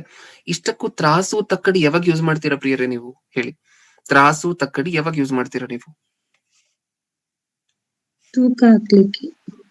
ತೂಕ ಹಾಕ್ಲಿಕ್ಕೆ ಯೂಸ್ ಮಾಡ್ತೀರಾ, ಹೌದಾ ಇಲ್ವಾ? ಯಾವ್ದಾದ್ರು ಒಂದು ವಸ್ತುವಿನ ತೂಕ ನಿಮಗೆ ಗೊತ್ತಾಗ್ಬೇಕು ಅಂದ್ರೆ ನೀವು ಯೂಸ್ ಮಾಡ್ತೀರಾ. ದೇವ್ರು ಇದನ್ನು ಸಹ ಇದರ ವೆಯ್ಟ್ ಅನ್ನ, ಈ ಬೆಟ್ಟಗಳ ವೆಯ್ಟ್ ಅನ್ನ, ಗುಡ್ಡಗಳ ವೆಯ್ಟ್ ಅನ್ನ ಯಾವ್ದ್ರಿಂದ ಮೆಷರ್ ಮಾಡಿದ್ರಂತೆ? ತ್ರಾಸಿನಿಂದ, ತಕ್ಕಡಿಯಿಂದ. ಏನಕ್ಕೋಸ್ಕರ ಇದರ ವೆಯ್ಟ್ ಅನ್ನ ನೋಡಿದ್ರು? ವಿಜ್ಞಾನಿಗಳನ್ನ ಕೇಳಿದ್ರೆ, ಈ ಬೆಟ್ಟ ಅನ್ನುವಂತಹದ್ದು ಭೂಮಿಯ ಮೇಲೆ ಎಲ್ಲಂದ್ರೆ ಅಲ್ಲಿ ಇಲ್ಲ, ಎಲ್ಲಂದ್ರೆ ಅಲ್ಲಿ ಎಲ್ಲೆಲ್ಲೋ ಇಷ್ಟ ಬಂದಿರುವಂತ ಕಡೆ ಇಲ್ಲ. ಎಲ್ಲೆಲ್ಲಿದೆ ಭೂಮಿಗೆ ಎಲ್ಲಿ ನಿಮ್ಗೆ ಇನ್ನೂ ಚೆನ್ನಾಗಿ ಅರ್ಥ ಆಗುವಂತ ಉದಾಹರಣೆ ಕೊಡ್ಬೇಕು ಅಂತ ಹೇಳಿದ್ರೆ, ಮೇಲೆ ಟೆರೆಸ್ ಮೇಲೆ ಯಾವತ್ತಾದ್ರೂ ಹಪ್ಳ ಒಣಗಿಸಿದೀರಾ? ನೋಡಿದೀವ ಹಪ್ಳವನ್ನ ಯಾರಾದ್ರೂ ಒಣಗಿಸಿರುವಂತಹದ್ದು ಅಟ್ಲೀಸ್ಟ್? ಕೆಳಗಡೆ ಒಂದು ಬಟ್ಟೆಯನ್ನು ಹಾಕಿ ಅದ್ರ ಮೇಲೆ ಹಪ್ಳನೋ ಏನೋ ಎಲ್ಲವನ್ನ ಹಾಕಿ ಒಣಗ್ಲಿಕ್ಕೆ ಸೂರ್ಯನ ಬೆಳಕಿಗೆ. ಅದಾದ ನಂತರ ಏನ್ ಮಾಡ್ತೀರಾ ನೀವು? ಅದಾದ ನಂತರ ಏನ್ ಮಾಡ್ತೀರಾ? 4 ಕಡೆನೂ 4 ಕಲ್ಲು ಇಡ್ತೀರಾ? ಏನಕ್ಕೋಸ್ಕರ ಇಡ್ತೀರಾ? ಅದು ಹಾರೋಗ್ಬಾರ್ದು. ಆ ಬಟ್ಟೆನೆ ಹಂಗೆ ಹಾರೋಗ್ಬಿಡ್ಬಾರ್ದಲ್ವಾ ಗಾಳಿ ಬಂದ್ರೆ? ಹೌದಾ? ನೀವು ಬಟ್ಟೆ ಇಟ್ಟಿರ್ತೀರಾ, ಅದ್ರ ಮೇಲೆ ಏನೋ ಹಾಕಿರ್ತೀರಾ. ಗಾಳಿ ಬಂದ್ರೆ ಏನಾಗತ್ತೆ? ಆ ಬಟ್ಟೆನೆ ಹಾಗೆ ಹಾರ್ಕೊಂಡು ಹೊರಟೋಗುತ್ತೆ ಇನ್ನೊಂದ್ ಕಡೆ. ಹಂಗಾಗ್ಬಾರ್ದು ಅಂತ ಹೇಳಿ 4 ಮೂಲೆಯಲ್ಲಿ ಕಲ್ಲಿಡ್ತೀರಾ. ಎಲ್ಲಿಟ್ರಿ ಕಲ್ಲನ್ನ? ಆ ತೂಕ ಆಗಿರುವಂತಹ ಕಲ್ಲನ್ನ ಎಲ್ಲಿಟ್ರಿ? ತಗೊಂಡ್ ಹೋಗಿ ಬೇಕಾಗಿರುವಂತಹ ಜಾಗದಲ್ಲಿಟ್ರಿ. ಬೇಕಾಗಿರುವಂತಹ ಜಾಗ ಯಾವುದು ನಿಮ್ಮ ಪ್ರಕಾರ? 4 ಮೂಲೆಗಳು. ವಿಜ್ಞಾನಿಗಳು ಸಹ ಅದನ್ನೇ ಅಂತ ಹಂಗೆ ಹೇಳಿದ್ರು. ಏನಂತ? ಇಷ್ಟಕ್ಕೂ ಆ ಬೆಟ್ಟಗಳು ಅನ್ನುವಂತಹದ್ದು ಭೂಮಿಯ ಮೇಲೆ ಇಷ್ಟ ಬಂದಿರುವಂತಹ ಕಡೆ ಇಲ್ಲ. ಎಲ್ಲೆಲ್ಲಿ ಬೇಕೋ ಈ ಬೆಟ್ಟಗಳ ನಿರ್ಮಾಣ ನೋಡಿದಾಗ ವಿಜ್ಞಾನಿಗಳಿಗೆ ಏನ್ ಅನ್ನಿಸ್ತಂತೆ ಗೊತ್ತಾ? ಯಾರೋ ಒಬ್ಬ ಮಹಾ ಮೇಧಾವಿ ಈ ಜಾಗದಲ್ಲಿ ಈ ಬೆಟ್ಟವನ್ನ ಇಟ್ರೆ ಕರೆಕ್ಟ್ ಆಗಿ ವೆಯ್ಟ್ ಅನ್ನುವಂತಹದ್ದು ಸರಿಸಮಾನವಾಗಿರುತ್ತೆ. ಎಲ್ಲಂದ್ರೆ ಅಲ್ಲಿಲ್ಲ. ಭೂಮಿ ಎಲ್ಲೆಲ್ಲಿ ಲೈಟ್ ಆಗಿರುವಂತಹ ನೆಲವನ್ನ ಹೊಂದಿದ್ಯೋ, ಭೂಮಿ ಯಾವ್ಯಾವ ಪ್ರದೇಶಗಳಲ್ಲಿ ಲೈಟ್ ಆಗಿರುವಂತಹ ಮಣ್ಣಿನ ಪ್ರದೇಶವನ್ನ ಹೊಂದಿದ್ಯೋ ಅಲ್ಲಿ ಬೆಟ್ಟಗಳಿದೆ. ಏನಕ್ಕೋಸ್ಕರ? ಮ್ಯಾಚ್ ಆಗ್ಬೇಕಲ್ವಾ? ಪೂರ್ತಿಯಾಗಿ ಭೂಮಿಯ ಮೇಲಿರುವಂತಹ ಎಲ್ಲಾ ವಸ್ತುಗಳು ವೆಯ್ಟ್ ಅಲ್ಲಿ ಮ್ಯಾಚ್ ಆಗ್ಬೇಕಲ್ವಾ? ತೂಕದಲ್ಲಿ ಮ್ಯಾಚ್ ಆಗ್ಬೇಕಲ್ವಾ? ಎಲ್ಲಂದ್ರೆ ಅಲ್ಲಿ ಇಲ್ಲ. ಬೇಕಾಗಿರುವಂತಹ ಪಾಯಿಂಟ್ಸ್ ಅಲ್ಲಿ ಮಾತ್ರ ಬೆಟ್ಟಗಳಿದೆ. ನಿಜನಾ? ನೀವು ಹಾಗೆ ವರ್ಲ್ಡ್ ಮ್ಯಾಪ್ ಅನ್ನ ನೋಡಿದ್ರೆ ನಿಮ್ಗೆ ಅದೇ ಕಾಣಿಸುವಂತಹದ್ದು. ಒಂದು ಸಿರೀಸ್ ಅಲ್ಲಿ ಶ್ರೇಣಿಗಳು ಅಂತ ಹೇಳಿ ಕರಿತೀವಿ, ಪರ್ವತ ಶ್ರೇಣಿಗಳು ಅಂತ ಹೇಳಿ ಕರಿತೀವಿ. ಲೈನ್ ಆಗಿ ಪರ್ವತಗಳಿರುತ್ತೆ. ನೀವು ಹಿಮಾಲಯಾಸ್ ಆ ರೀಜಿಯನ್ ಅನ್ನು ನೋಡಿದ್ರೆ ಲೈನ್ ಆಗಿ ನಿಮ್ಗೆ ಪರ್ವತಗಳು ಕಾಣಿಸುತ್ತೆ. ಹೌದಾ? ಆಮೇಲೆ ಬೇರೆ ಕಡೆ ನೋಡ್ಬೇಕು ಅಂದ್ರೆ ಪರ್ವತಗಳು ಸಿಕ್ಕೋದಿಲ್ಲ. ಮತ್ತೆ ಈ ಕಡೆ ಹೋದಾಗ ಟಿಬೇಟ್ಗೂ ನಿಮಗೂ ಮಧ್ಯದಲ್ಲಿರುವಂತ ಅಲ್ಲೊಂದು ಪರ್ವತ ಶ್ರೇಣಿ ಕಾಣಿಸುತ್ತೆ. ಈ ರೀತಿಯಾಗಿ ಪರ್ವತ ಶ್ರೇಣಿಗಳು ಎಲ್ಲಂದ್ರೆ ಅಲ್ಲಿ ಇಟ್ಟಿಲ್ಲ ದೇವ್ರು. ಬೇಕಾಗಿರುವಂತಹ ಜಾಗದಲ್ಲಿ ಮಾತ್ರ. ಅದು ಇಷ್ಟ ಬಂದಿರುವಷ್ಟು ಹೈಟ್ ಅಲ್ಲಿ ಇಟ್ಟಿಲ್ಲ. ಎಷ್ಟೆಷ್ಟು ಹೈಟ್ ಬೇಕು, ಎಷ್ಟೆಷ್ಟು ತೂಕ ಬೇಕು, ಅಷ್ಟಷ್ಟು ಪರ್ವತಗಳನ್ನ ಮಾತ್ರ ಅಲ್ಲಲ್ಲಿ ಇಟ್ಟಿದ್ದಾರೆ. ಈ ಭೂಮಿ ಬ್ಯಾಲೆನ್ಸಿಂಗ್ ಆಗ್ಬೇಕು ಅಂತ ಹೇಳಿದ್ರೆ ಭೂಮಿಯ ಮೇಲಿರುವಂತಹ ವೆಯ್ಟ್ ಎಲ್ಲಾ ಕಡೆ ಈವನ್ ಆಗಿ ಸ್ಪ್ರೆಡ್ ಆಗ್ಬೇಕು ಅಂತ ಹೇಳಿದ್ರೆ ಪರ್ವತಗಳು ಬೇಕು. ಅದಿಷ್ಟ ಬಂದಿರುವಂತಹ ಜಾಗದಲ್ಲಿ ಇದ್ರೆ ಓಕೆನಾ ಅಂದ್ರೆ ಆಗೋದಿಲ್ಲ. ಅದನ್ನ ಅಳತೆ ಮಾಡಿ ತೂಕ ಮಾಡಿ ಇಡ್ಬೇಕಿತ್ತು. ಅದನ್ನ ಮಾಡಿದ್ದಾರೆ ದೇವರು. ತೂಕ ಮಾಡಿಟ್ರ ಪರ್ವತವನ್ನ. ಮೊಟ್ಟ ಮೊದಲನೇದಾಗಿ ಏನನ್ನ ನೋಡ್ಕೊಂಡ್ವಿ, ಪರ್ವತಗಳಿಂದ ನಮ್ಗೆ ಆಗುವಂತ ಅನುಕೂಲ ಏನಂತ ಹೇಳಿ ನೋಡ್ಕೊಂಡ್ವಿ ಮೀಕನ ಗ್ರಂಥದಲ್ಲಿ. ಪರ್ವತಗಳು ಭೂಮಿಗೆ ಬುನಾದಿ, ಅಸ್ಥಿವಾರ. ನೆಕ್ಸ್ಟ್ ಈಗ ನೋಡ್ತಿರುವಂತ ಅಡ್ವಾಂಟೇಜ್ ಅಲ್ಲಿ ಏನ್ ನೋಡ್ತಿದೀವಿ, ಪರ್ವತಗಳು ತೂಕ ಮಾಡಿ ಇಟ್ಟಿದ್ದಾರೆ ದೇವ್ರು. ಎಲ್ಲೆಲ್ಲಿ ಬೇಕು, ಯಾವ್ಯಾವ ಪಾಯಿಂಟ್ ಅಲ್ಲಿ ಬೇಕು ಆ ಪಾಯಿಂಟ್ ಅಲ್ಲೇ ಇಟ್ಟಿದ್ದಾರೆ. ಇಷ್ಟಕ್ಕೂ ಜಾಗ್ರಫಿ ಓದುವಂತಹ ಬಹಳಷ್ಟು ಜನ ವಿದ್ಯಾರ್ಥಿಗಳಿಗೆ ಗೊತ್ತಿರುತ್ತೆ. ಒಂದ್ ವೇಳೆ ಪರ್ವತಗಳೇ ಇಲ್ಲದೆ ಹೋಗಿದ್ರೆ ಬೇರೆ ದೇಶಗಳಿಂದ ಬರುವಂತಹ ವಿಂಡ್ಸ್, ಬೇರೆ ದೇಶಗಳಿಂದ ಇಷ್ಟಕ್ಕೂ ಹಿಂದೂ ಕುಶ್ ಮೌಂಟೇನ್ಸ್ ಅಂತ ಒಂದಷ್ಟು ಪರ್ವತ ಶ್ರೇಣಿಗಳಿದೆ ಪ್ರಿಯರೇ. ಈ ಪರ್ವತಗಳು ನಿಜವಾಗ್ಲೂ ಇಲ್ಲದೆ ಹೋಗಿದ್ರೆ ಸೈಬೇರಿಯಾ ಆ ಕಡೆಯಿಂದ ಬರುವಂತಹ ತಣ್ಣಗಿರುವಂತಹ ಗಾಳಿ ನಮ್ಮ ಭಾರತ ದೇಶವನ್ನ ಏನ್ ಮಾಡಿರ್ತಾ ಇತ್ತು ಗೊತ್ತಾ, ಪೂರ್ತಿಯಾಗಿ ಮಂಚು ಕಟ್ಟಿಸ್ಬಿಟ್ಟಿರ್ತಾ ಇತ್ತು ಗೊತ್ತಾ. ಆ ಕಡೆಯಿಂದ ತಣ್ಣಗಿರುವಂತಹ ಗಾಳಿ ಬೀಸುತ್ತೆ. ಸೈಬೇರಿಯಾ ಈ ರೀಜಿಯನ್ ಅಲ್ಲಿ ಇರುವಂತಹದ್ದೆಲ್ಲ ಪೂರ್ತಿ ಐಸ್. ಅಲ್ಲಿಂದ ಗಾಳಿ ಬೀಸಿದಾಗ, ತಣ್ಣಗಿರುವಂತಹ ಗಾಳಿ ಬೀಸಿದಾಗ ಅದನ್ನ ತಡಿತಿರುವಂತಹದ್ದು ಯಾರು ಗೊತ್ತಾ, ಪರ್ವತಗಳು. ಆ ತಣ್ಣಗಿರುವಂತಹ ಗಾಳಿ ಭಾರತ ದೇಶಕ್ಕೆ ಬಂದು ಅಪ್ಪಳಿಸದೆ ತಡಿತಿರುವಂತಹದ್ದು ಯಾವುದು, ಬೆಟ್ಟಗಳು. ಒಂದ್ ವೇಳೆ ಆ ಬೆಟ್ಟಗಳು ಅಲ್ಲಿ ಇಲ್ಲದೆ ಹೋಗಿದ್ರೆ ಭಾರತ ದೇಶ ಪೂರ್ತಿಯಾಗಿ ಮಂಜುಗಟ್ಟಿ ನಾವು ಸರ್ವೈವ್ ಆಗುವಂತಹದ್ದೇ ಕಷ್ಟ ಆಗೋಗಿರ್ತಾ ಇತ್ತು ಅಂತ ಹೇಳಿದ್ರು ಜಾಗ್ರಫರ್ಸ್. ನಿಜನಾ? ಎಲ್ಲೆಲ್ಲಿ ಬೇಕೋ, ಎಷ್ಟೆಷ್ಟು ಬೇಕೋ ಅಷ್ಟಷ್ಟು ಪರ್ವತಗಳನ್ನ ಮಾತ್ರ, ಎಷ್ಟೆಷ್ಟು ಬೇಕೋ ಅಷ್ಟಷ್ಟು ಮಾತ್ರ ಇಟ್ಟಿದ್ದಾರೆ. ಪರ್ವತಗಳಿಂದ ಆಗುವಂತಹ ಮೇಲೇನು ಮನುಷ್ಯರಿಗೆ ಅಂತ ಹೇಳಿ ಕೇಳಿದ್ರೆ ಇಷ್ಟು ಮೇಲಿದೆ. ನಾವ್ ಯಾವತ್ತಾದ್ರೂ ಗುರುತಿಸಿದ್ವಾ? ಪರ್ವತಗಳು ನೋಡಿದಾಗ ನಮ್ಗೆ ಯಾವತ್ತಾದ್ರೂ ನೆನಪಿಗೆ ಬಂತ? ಸುಮ್ನೆ ಮಾಡ್ಬಿಟ್ಬಿಟ್ಟಿದ್ದಾರೆ ಇಷ್ಟಿಷ್ಟು ಉದ್ದ ಅಂತ ಅನ್ಸಿರ್ಬೇಕಲ್ವಾ? ಸುಮ್ನೆ ಯಾವುದನ್ನು ಮಾಡಿಲ್ಲ ದೇವರು ಭೂಮಿಯ ಮೇಲೆ. ಅದನ್ನ ನಾವು ಗುರುತಿಸಬೇಕಷ್ಟೆ.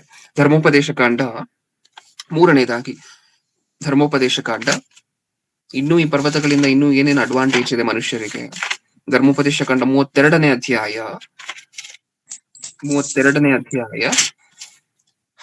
ವಚನ.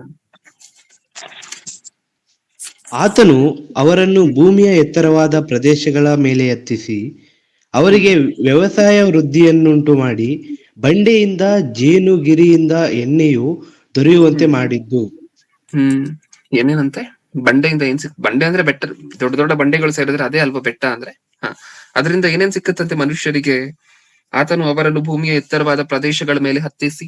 ಎತ್ತರವಾದ ಪ್ರದೇಶಗಳು ಅಂದ್ರೆ ಯಾವ್ದ್ರ ಮೇಲೆ? ಕೆಳಗಡೆ ಸ್ಟ್ರಾಂಗ್ ಆಗಿರುವಂತಹ ಬಂಡೆಗಳು, ಗುಡ್ಡಗಳು, ಹೌದಾ? ಈ ರೀತಿಯಾಗಿರುವಂತಹ ಪ್ರದೇಶನೇ ಅಲ್ವಾ? ನಮ್ಮ ಭಾಷೆಯಲ್ಲಿ ಹೇಳ್ಬೇಕಂದ್ರೆ ಒಂದು ರೀತಿಯಾಗಿರುವಂತಹ ಸ್ಲೋಪ್ ಅಂತ ಹೇಳಿ ಕರಿತೀವಿ. ಅಂದ್ರೆ ಚಿಕ್ಕ ಚಿಕ್ಕ ಬೆಟ್ಟಗಳು, ಕಮ್ಮಿ ಎಲಿವೇಶನ್ ಅಲ್ಲಿ ಇರುವಂತಹ ಬೆಟ್ಟಗಳು. ಅದ್ರ ಮೇಲೆ ಹತ್ತಿಸಿ ಅವರಿಗೆ ವ್ಯವಸಾಯ ವೃದ್ಧಿಯನ್ನುಂಟು ಮಾಡಿ ಬಂಡೆಯಿಂದ ಜೇನು. ನಾವ್ ಆವಾಗಲೇ ನೋಡ್ಕೊಂಡ್ವಲ್ವಾ, ಬಂಡೆಯಿಂದ ಬೆಟ್ಟಗಳಿಂದ ಮನುಷ್ಯರಿಗೆ ಏನ್ ಸಿಕ್ಕತ್ತಂತೆ? ಕೀರ್ತನೆಗಳಲ್ಲಿ ಈಗಾಗ್ಲೇ ಓದಿದೀವಿ ನಾವು ಧರ್ಮೋಪದೇಶ ಕಾಂಡದಲ್ಲಿ. ಏನ್ ಸಿಕ್ಕತ್ತೆ ಬಂಡೆಯಿಂದ ಮನುಷ್ಯರಿಗೆ? ಜೇನು, ಹೌದಲ್ವಾ? ಯಾಕಂದ್ರೆ ಪ್ಯೂರೆಸ್ಟ್ ಹನಿ ಎಲ್ಲಾದ್ರೂ ಗೂಡನ್ನ ಕಟ್ಟಿ ಜೇನು ಹುಳಗಳು ಜೇನನ್ನ ಸ್ಟೋರ್ ಮಾಡುತ್ತೆ ಅಂದ್ರೆ ಅದು ಬೆಟ್ಟಗಳ ನಡುವೆ, ಹೌದಲ್ವಾ? ನೆಕ್ಸ್ಟ್ ಅದನ್ನೇ ಅಲ್ಲಿ ಹೇಳ್ತಿದ್ದಾರೆ. ಬಂಡೆಯಿಂದ ಜೇನು, ಗಿರಿಯಿಂದ ಎಣ್ಣೆಯು ದೊರೆಯುವಂತೆ ಮಾಡಿದ್ದು. ಬಂಡೆಯಿಂದ ಜೇನು, ಗಿರಿಯಿಂದ ಎಣ್ಣೆಯು. ಗಿರಿ ಅಂದ್ರೆ ಮತ್ತೆ ಬೆಟ್ಟಗಳೇ ಅಲ್ವಾ, ಬೆಟ್ಟ ಗುಡ್ಡಗಳೇ ಅಲ್ವಾ? ಆ ಗಿರಿಯಿಂದ ಮತ್ತೆ ಏನ್ ಸಿಕ್ತಿತ್ತಂತೆ? ಎಣ್ಣೆ. ಯಾವುದು? Coconut oil? ಎಣ್ಣೆ ಅಂದ್ರೆ ಕೋಕೋನಟ್ ಆಯಿಲ್ ಅಲ್ಲ.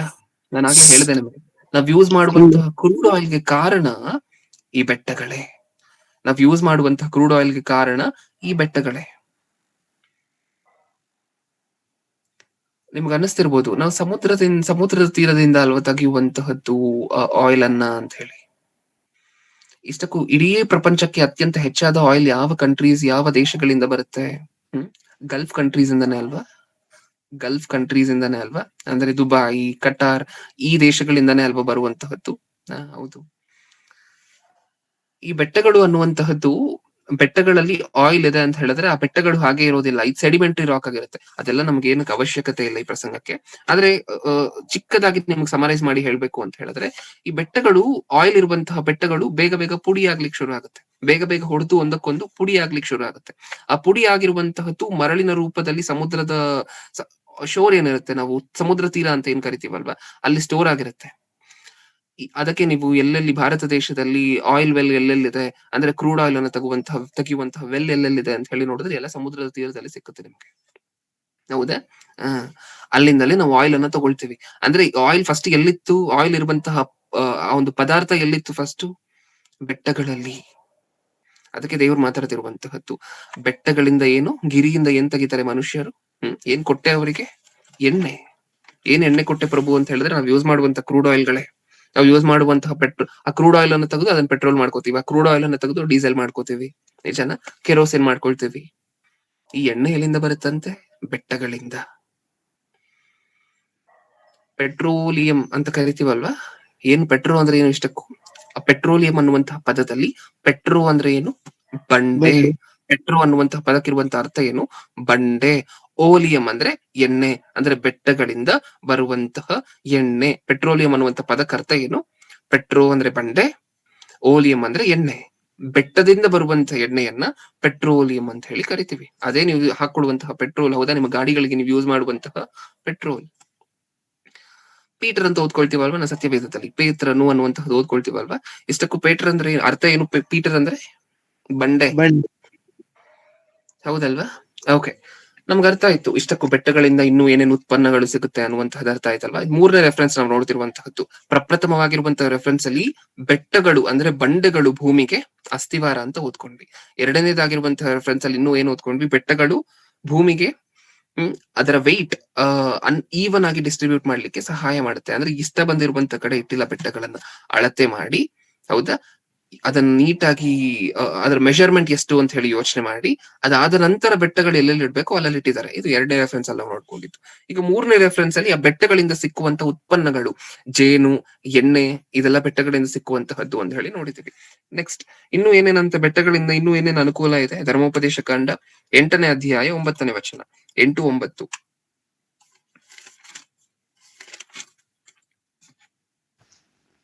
ಮರಗಳು ಆ ದೇಶದಲ್ಲಿ ಮರಗಳು ಜೇನು ಸಿಕ್ಕುತ್ತದೆ, ಅಲ್ಲಿ ನೀವು ದುರ್ಭಿಕ್ಷವನ್ನೇ ಕಾಣದೆ ಸಮೃದ್ಧಿಯಾಗಿ ಉಂಡು ಯಾವ ಕೊರತೆಯೂ ಇಲ್ಲದೆ ಇರುವಿರಿ. ಆ ದೇಶದಲ್ಲಿ ಕಬ್ಬಿಣದ ಕಳ್ಳು ಸಿಗುತ್ತದೆ, ಅಲ್ಲಿಯ ಬೆಟ್ಟಗಳಲ್ಲಿ ತಾಮ್ರದ ಗಣಿಗಳುಂಟು. ಏನೇನ್ ಸಿಕ್ಕುತ್ತಂತ ಇನ್ನು ಬೆಟ್ಟಗಳಲ್ಲಿ? ಬೆಟ್ಟಗಳಿಂದ ಮನುಷ್ಯರಿಗೆ ಉಂಟಾಗುವಂತಹ ಮೇಲು ಅಂತ ಓದ್ಕೊಂಡ್ವಾ? ಆ ಮೇಲ್ ಏನ್ ಪ್ರಭು? ಇಷ್ಟಕ್ಕೂ ಬೆಟ್ಟಗಳಲ್ಲಿ ಏನ್ ಮೇಲಿದೆ ಅಂತ ದೇವರನ್ನು ಕೇಳಿದ್ರೆ ಏನಂತ ಹೇಳ್ತಿದ್ದಾರೆ ಇಲ್ಲಿ? ಆ ದೇಶದಲ್ಲಿ ಲಾಸ್ಟ್ ಲೈನ್ ಅನ್ನು ಓದ್ತಿದ್ದೀನಿ, 9ನೇ ವಚನ ಲಾಸ್ಟ್ ಲೈನ್. ಆ ದೇಶದಲ್ಲಿ ಕಬ್ಬಿಣದ ಏನ್ ಸಿಕ್ಕುತ್ತಂತೆ? ಕಬ್ಬಿಣದ ಕಲ್ಲು ಸಿಕ್ಕುತ್ತದೆ. ಕಬ್ಬಿಣದ ಕಲ್ಲು ಸಿಕ್ಕುತ್ತದೆ. ನಮ್ಮ ಮನೆಯಲ್ಲಿರುವಂತಹ ಎಲ್ಲಾ ಕಬ್ಬಿಣವು ಬಂದಿರುವಂತಹದ ಬೆಟ್ಟಗಳಿಂದಾನೆ. ನಿಮ್ಮ ಮನೆಗಳಲ್ಲಿರುವಂತಹ ಎಲ್ಲಾ ಕಬ್ಬಿಣ ಬಂದಿರುವಂತಹದ್ದು ಆ ಬೆಟ್ಟಗಳಿಂದಲೇ. ನಾನು ಆಗ್ಲೇ ಹೇಳ್ದೆ, ಈ ಬೆಟ್ಟಗಳಿಗಿರುವಂತಹ ಕ್ವಾಲಿಟಿ ಏನು ಅಂತ ಹೇಳಿದ್ರೆ, ಒಂದಷ್ಟು 1000 ವರ್ಷ ಬಿಟ್ಟ ನಂತರ ಬೆಟ್ಟಗಳು ಪುಡಿ ಆಗ್ಲಿಕ್ಕೆ ಶುರು ಆಗುತ್ತೆ. ಆ ಬಂಡೆಕಲ್ಲು ಬಂಡೆಯಾಗಿ ಹಾಗೆ ಇರೋದಿಲ್ಲ. ಗಾಳಿ, ಮಳೆ ಇದೆಲ್ಲದಕ್ಕೂ ಒಳಗಾಗಿ ಈ ಗಾಳಿ, ಮಳೆ ಅನ್ನುವಂತ ಪ್ರೆಷರ್ಸ್ ಎಲ್ಲ ಬೆಟ್ಟದ ಮೇಲೆ ಬಿದ್ದು ಏನಾಗುತ್ತೆ? ಪುಡಿ ಆಗ್ಲಿಕ್ಕೆ ಶುರು ಆಗುತ್ತೆ. ಅದೊಂದು 1000 ವರ್ಷ ಆದ ನಂತರ ಮಣ್ಣಾಗಿ ಕನ್ವರ್ಟ್ ಆಗಿರುತ್ತೆ. ಅದನ್ನ ನೀವು ಬ್ಲಾಕ್ ಸಾಯಿಲ್ ಅಂತ ಕರಿತೀವಿ. ಹೌದಾ? ಐರನ್ ತೆಗೆಯುವಂತಹದ್ದು ಮೋಸ್ಟ್ಲಿ ಕಪ್ಪು ಮಣ್ಣಿನಿಂದ ಬ್ಲಾಕ್ ಸಾಯಿಲ್ ಅಂತ ಹೇಳಿ ಕರಿತೀವಲ್ವಾ? ಎಲ್ಲಿಂದ ಬಂತು ಆ ಬ್ಲಾಕ್ ಸಾಯಿಲ್? ಎಲ್ಲಿಂದ ಬಂತು? ನೀವು ಮಣ್ಣಿನಿಂದ ಗಣಿಗಾರಿಕೆ ಮಾಡಿ ಕಬ್ಬಿಣವನ್ನೆಲ್ಲ ತೆಗಿಬಹುದು. ಇವಾಗ ಮಣ್ಣಿನಿಂದ ಅಲ್ವಾ ಬ್ರದರ್ ನಾವು ತೆಗೆಯುವಂತಹದ್ದು ಕಬ್ಬಿಣವನ್ನ ಅಂತ ನಿಮಗೆ ಅನ್ನಿಸಬಹುದು. ಆದ್ರೆ ಆ ಮಣ್ಣು ಎಲ್ಲಿಂದ ಬಂತು ಗೊತ್ತಾ? ಇಷ್ಟಕ್ಕೂ ಕಪ್ಪು ಮಣ್ಣು, ಬ್ಲಾಕ್ ಸಾಯಿಲ್ ಎಲ್ಲಿಂದ ಬಂತು ಗೊತ್ತಾ? ಇಷ್ಟಕ್ಕೂ ಬೆಟ್ಟಗಳಿಂದ. ಬೆಟ್ಟಗಳಲ್ಲಿತ್ತು ಆ ಪದಾರ್ಥ ಪ್ರಾರಂಭದಲ್ಲಿ. ಅದು ಮತ್ತೆ ಸೆಡಿಮೆಂಟರಿ ಆಗಿ ಇದೆಲ್ಲ ಸ್ಟೇಜಸ್ ಪ್ರಿಯರೇ. ಬಂಡೆ ಹೇಗೆ ಒಂದಷ್ಟು ವರ್ಷಗಳ ಹಿಂದೆ ಹೇಗಿರುತ್ತೆ, ಒಂದಷ್ಟು ವರ್ಷಗಳ ಆದ ನಂತರ ಹೇಗೆ ಪುಡಿ ಆಗುತ್ತೆ, ಮತ್ತೆ ಪುಡಿ ಪುಡಿಯಾಗಿ ಹೇಗೆ ಮಣ್ಣಾಗಿ ಬದಲಾಗುತ್ತೆ, ಆ ಮಣ್ಣಿನಿಂದ ನಾವು ಹೇಗೆ ಎಕ್ಸ್ಟ್ರಾಕ್ಟ್ ಮಾಡ್ತೀವಿ ಇದೆಲ್ಲ stage by stage social studies text book ಗಳಲ್ಲಿ ಇರುತ್ತೆ, ನಿಮ್ಮ ಮಕ್ಕಳ ಟೆಕ್ಸ್ಟ್ ಬುಕ್ ಗಳಲ್ಲಿ. ಹೌದಾ? ಸದ್ಯಕ್ಕೆ ನಮ್ಗೆ ಅರ್ಥ ಆಗ್ಬೇಕಾಗಿರುವಂತಹದ್ದು ಏನು? ದೇವ್ರು ಬೆಟ್ಟಗಳಲ್ಲಿ ಇನ್ನೂ ಏನೇನ್ ಇಟ್ಟಿದ್ರು? ಏನ್ ಇಟ್ಟಿದ್ದಾರೆ? ಕಬ್ಬಿಣ. ನಾವ್ ಯೂಸ್ ಮಾಡ್ತಿರುವಂತ ಕಬ್ಬಿಣ ಆ ಕಲ್ಲಿನಿಂದ, ಬೆಟ್ಟ ಅನ್ನುವಂತ ಕಲ್ಲಿನಿಂದಲೇ ಬಂದಿರುವಂತಹದ್ದು. ಮುಂದೆ ಆ ದೇಶದಲ್ಲಿ ಕಬ್ಬಿಣದ ಕಲ್ಲು ಸಿಕ್ಕುತ್ತದೆ, ಅಲ್ಲಿಯ ಬೆಟ್ಟಗಳಲ್ಲಿ ತಾಮ್ರದ ಗಣಿಗಳುಂಟು. ತಾಮ್ರದ ಗಣಿಗಳುಂಟು. ಆ ಬೆಟ್ಟಗಳಲ್ಲಿ ಇನ್ನೂ ಏನೇನಿದೆಯಂತೆ? ತಾಮ್ರದ ಗಣಿಗಳು. ತಾಮ್ರದ ಗಣಿಗಳು. ನಾವು ತಾಮ್ರ ಯೂಸ್ ಮಾಡ್ತೀವ? ತಾಮ್ರ ಇಲ್ಲ ಅಂದ್ರೆ ಕರೆಂಟ್ ಇಲ್ಲ ಮನೆಯಲ್ಲಿ. ಕರೆಂಟ್ ಸಪ್ಲೈ ಆಗ್ಬೇಕು ಅಂತ ಹೇಳಿದ್ರೆ ತಾಮ್ರದ ಒಳಗಡೆ ತಾಮ್ರ ಇರುವಂತಕ್ಕೆ ಅಲ್ವಾ ಸಪ್ಲೈ ಆಗ್ತಿರುವಂತಹದ್ದು. ಅದೇ ಅಲ್ವಾ ಕಂಡಕ್ಟ್ ಮಾಡಿ ಹೀಟ್ ಕರೆಂಟ್ ಅನ್ನ ಒಂದ್ ಕಡೆಯಿಂದ ಇನ್ನೊಂದ್ ಕಡೆ ಕಳಿಸ್ತಿರುವಂತಹದ್ದು. ಕರೆಂಟ್ ಇಲ್ವಾ ತಾಮ್ರ ಇಲ್ಲ ಅಂದ್ರೆ? ಆರಾಮಾಗಿ ನೀಟಾಗಿ ಫ್ಯಾನ್ ಹಾಕೊಂಡು AC ಹಾಕೊಂಡು ಮನೇಲಿ ಕೂತಿದೀವಿ ಅಂತ ಹೇಳಿದ್ರೆ ಅದಕ್ ಕಾರಣ ಏನ್ ಗೊತ್ತಾ? ದೇವ್ರು ಬೆಟ್ಟಗಳಲ್ಲಿ ತಾಮ್ರವನ್ನ ಇಟ್ಟಿದ್ದಾರೆ. ಅದು ಸ್ಪೆಷಾಲಿಟಿ ಏನು ಅಂದ್ರೆ ಎಲ್ಲಾ ಬೆಟ್ಟಗಳಲ್ಲೂ ಒಂದೇ ಪದಾರ್ಥವನ್ನ ಇಟ್ಟಿಲ್ಲ ದೇವ್ರು. ಒಂದು ಬೆಟ್ಟ ಆಯಿಲ್ ಅನ್ನು ಕೊಡುವಂತಹ ಬೆಟ್ಟ, ಇನ್ನೊಂದು ಬೆಟ್ಟ ನೋಡಿದ್ರೆ ತಾಮ್ರವನ್ನ ಕೊಡುವಂತಹ ಪದಾರ್ಥವನ್ನ ಇಟ್ಟಿದ್ದಾರೆ, ಇನ್ನೊಂದು ಬೆಟ್ಟವನ್ನ ನೋಡಿದ್ರೆ ಕಬ್ಬಿಣವನ್ನ ಕೊಡುವಂತಹ ಮಟೀರಿಯಲ್ ಅನ್ನ ಇಟ್ಟಿದ್ದಾರೆ. ಅದ್ಭುತ ಅಲ್ವಾ? ಒಂದೊಂದು ಬೆಟ್ಟಗಳು ಒಂದೊಂದು ರೀತಿಯಾಗಿ ಡಿಸೈನ್ ಮಾಡಿದ್ದಾರೆ. ಒಂದೊಂದು ಕಲ್ಲು, ನೀವ್ ಕಲ್ಲುಗಳಲ್ಲಿ ಎಷ್ಟು ವಿಧ ಅಂತ ಹೇಳಿ ನೀವು ನೋಡಿದೀರಾ, ಹೌದಾ ಇಲ್ವಾ? ಎಲ್ಲ ಕಲ್ಲು ಒಂದೇ ತರ ಇರುತ್ತಾ? ಕೆಲವು ಕಲ್ಲು ಒಂದ್ ಕಲರ್ ಅಲ್ಲಿ ಇರುತ್ತೆ, ಇನ್ನೊಂದು ಕಲ್ಲು ಇನ್ನೊಂದು ಕಲರ್ ಅಲ್ಲಿ ಇರುತ್ತೆ. ಒಂದು ಕಲ್ಲಿನ ಪ್ರಾಪರ್ಟಿ ಬೇರೆ, ಇನ್ನೊಂದು ಕಲ್ಲಿನ ಪ್ರಾಪರ್ಟಿ ಬೇರೆ. ಈ ರೀತಿ ಮಾಡಿರುವಂತಹದ್ದು ಯಾರು ಗೊತ್ತಾ? ದೇವರು. ಯಾಕೆಂದ್ರೆ ನನ್ನ ಮಕ್ಕಳಿಗೆ ತಾಮ್ರ ಬೇಕಲ್ವಾ? ನಾನು ಎಲ್ಲ ಬೆಟ್ಟಗಳು ಕಬ್ಬಿಣ ಕೊಡುವಂತಹ ಬೆಟ್ಟಗಳೇ ಮಾಡ್ಬಿಟ್ರೆ ತಾಮ್ರ ಎಲ್ಲಿಂದ ತಗೋತಾರೆ? ತಾಮ್ರ ಕೊಡುವಂತಹ ಬೆಟ್ಟಗಳು ಸ್ವಲ್ಪ, ಕಬ್ಬಿಣ ಕೊಡುವಂತಹ ಬೆಟ್ಟಗಳು ಸ್ವಲ್ಪ, ಹೌದಾ? ಅದ್ಭುತ ಅಲ್ವಾ? ಯಾವತ್ತಾದ್ರೂ ನಾವು ಇದನ್ನ ರಿಯಲೈಸ್ ಮಾಡಿದ್ವಾ ಇಷ್ಟಕ್ಕೂ? ಯೋಬನ ಗ್ರಂಥ 28ನೇ ಅಧ್ಯಾಯ 2ನೇ ವಚನ. ಯೋಬನ ಗ್ರಂಥ 28ನೇ ಅಧ್ಯಾಯ 2ನೇ ವಚನ. ಮಣ್ಣಿನೊಳಗಿಂದ ಕಬ್ಬಿಣವನ್ನು ತೆಗೆಯುವರು, ಕಲ್ಲನ್ನು ಕರಗಿಸಿ ತಾಮ್ರವನ್ನು ಪಡೆಯುವರು. ಗೊತ್ತಾಯ್ತು ನಮಗೆ. ಮತ್ತೆ ಅದನ್ನ ರಿಪೀಟ್ ಮಾಡಿದ್ದಾರೆ. ಅಲ್ಲಿ ಕಲ್ಲಿನಿಂದ ಕಬ್ಬಿಣ ಅಂತಾರು, ಇಲ್ಲೇನಂತಿದ್ದಾರೆ ಯೋಬನ ಗ್ರಂಥದಲ್ಲಿ? ಮಣ್ಣಿನೊಳಗಿಂದ ಕಬ್ಬಿಣವನ್ನ ತೆಗೆಯುವರು. ನಮಗೆ ಅರ್ಥ ಆಯ್ತಾ? ಡಿಸ್ಟಿಂಕ್ಷನ್ ಅರ್ಥ ಆಯ್ತಾ? ನಾನು ಆಗ್ಲಿಂದ ಹೇಳ್ಬೇಕು ಅಂತ ಹೇಳಿ ಪ್ರಯತ್ನ ಪಡ್ತಿದ್ದಂತಹದ್ದು ಇದೇ ಮಾತು. ಕಲ್ಲು ಮಣ್ಣಾಗಿ ಬದಲಾಗುತ್ತೆ. ಕಲ್ಲು ಒಂದಷ್ಟು ಸಾವಿರ ವರ್ಷ ಬಿಟ್ಟ ನಂತರ ಮಣ್ಣಾಗಿ ಬದಲಾಗುತ್ತೆ. ಬೇರೆ ಬೇರೆ ಪ್ರೆಷರ್ಸ್, ವಿಂಡು ಮತ್ತೆ ಸೂರ್ಯನ ಬೆಳಕು, ಮತ್ತೆ ನೀರು, ಮಳೆ, ಇದೆಲ್ಲ ಕಲ್ಲಿನ ಮೇಲೆ ಬಿದ್ದಾಗ ಅದು ಪುಡಿ ಆಗ್ಲಿಕ್ಕೆ ಶುರು ಆಗುತ್ತೆ, ಹೌದಾ? ಒಂದಷ್ಟು ಸಾವಿರ ವರ್ಷ ಆದ ನಂತರ ಆ ಕಬ್ಬಿಣ ಇರುವಂತಹ ಕಲ್ಲು ಏನಾಗಿ ಬದಲಾಗತ್ತೆ? ಮಣ್ಣಲ್ಲಿ ಸೇರಿ ಮಣ್ಣಾಗಿ ಬದಲಾಗತ್ತೆ. ಅವಾಗ ನಾವು ಮಣ್ಣಿನಿಂದ ತೆಗಿತೀವಿ ಅದನ್ನ. ನಮ್ಗೆ ಅರ್ಥ ಆಯ್ತಾ? ನೆಕ್ಸ್ಟ್ ಇನ್ನು ಏನಂತ ಹೇಳಿದ್ದಾರೆ? ಕಲ್ಲನ್ನು ಕರಗಿಸಿ ತಾಮ್ರವನ್ನು ಪಡೆಯುವರು. ಮತ್ತೆ ಕಲ್ಲಲ್ಲಿ ಏನಿಟ್ಟಿದ್ದಾರೆ ದೇವ್ರು? ತಾಮ್ರ. ಅದೇ ಯೋಬನ ಗ್ರಂಥ 28ನೇ ಅಧ್ಯಾಯ 9-10. ಅದೇ ಅಧ್ಯಾಯ 9ನೇ ವಚನ 10ನೇ ವಚನ. ಮನುಷ್ಯನು ಕಗ್ಗಲ್ಲಿನ ಮೇಲೆ ಕೈ ಮಾಡಿ ಬೆಟ್ಟಗಳನ್ನು ಬುಡಮುಟ್ಟ ಕೆಡವಿ ಬಿಡುವನು, ಬಂಡೆಗಳಲ್ಲಿ ಸುರಂಗಗಳನ್ನು ಕೊರೆಯುವರು, ಅವನ ಕಣ್ಣು ಅಮೂಲ್ಯ ಪದಾರ್ಥಗಳನ್ನೆಲ್ಲ ಕಾಣುವುದು. ಸಾಕು.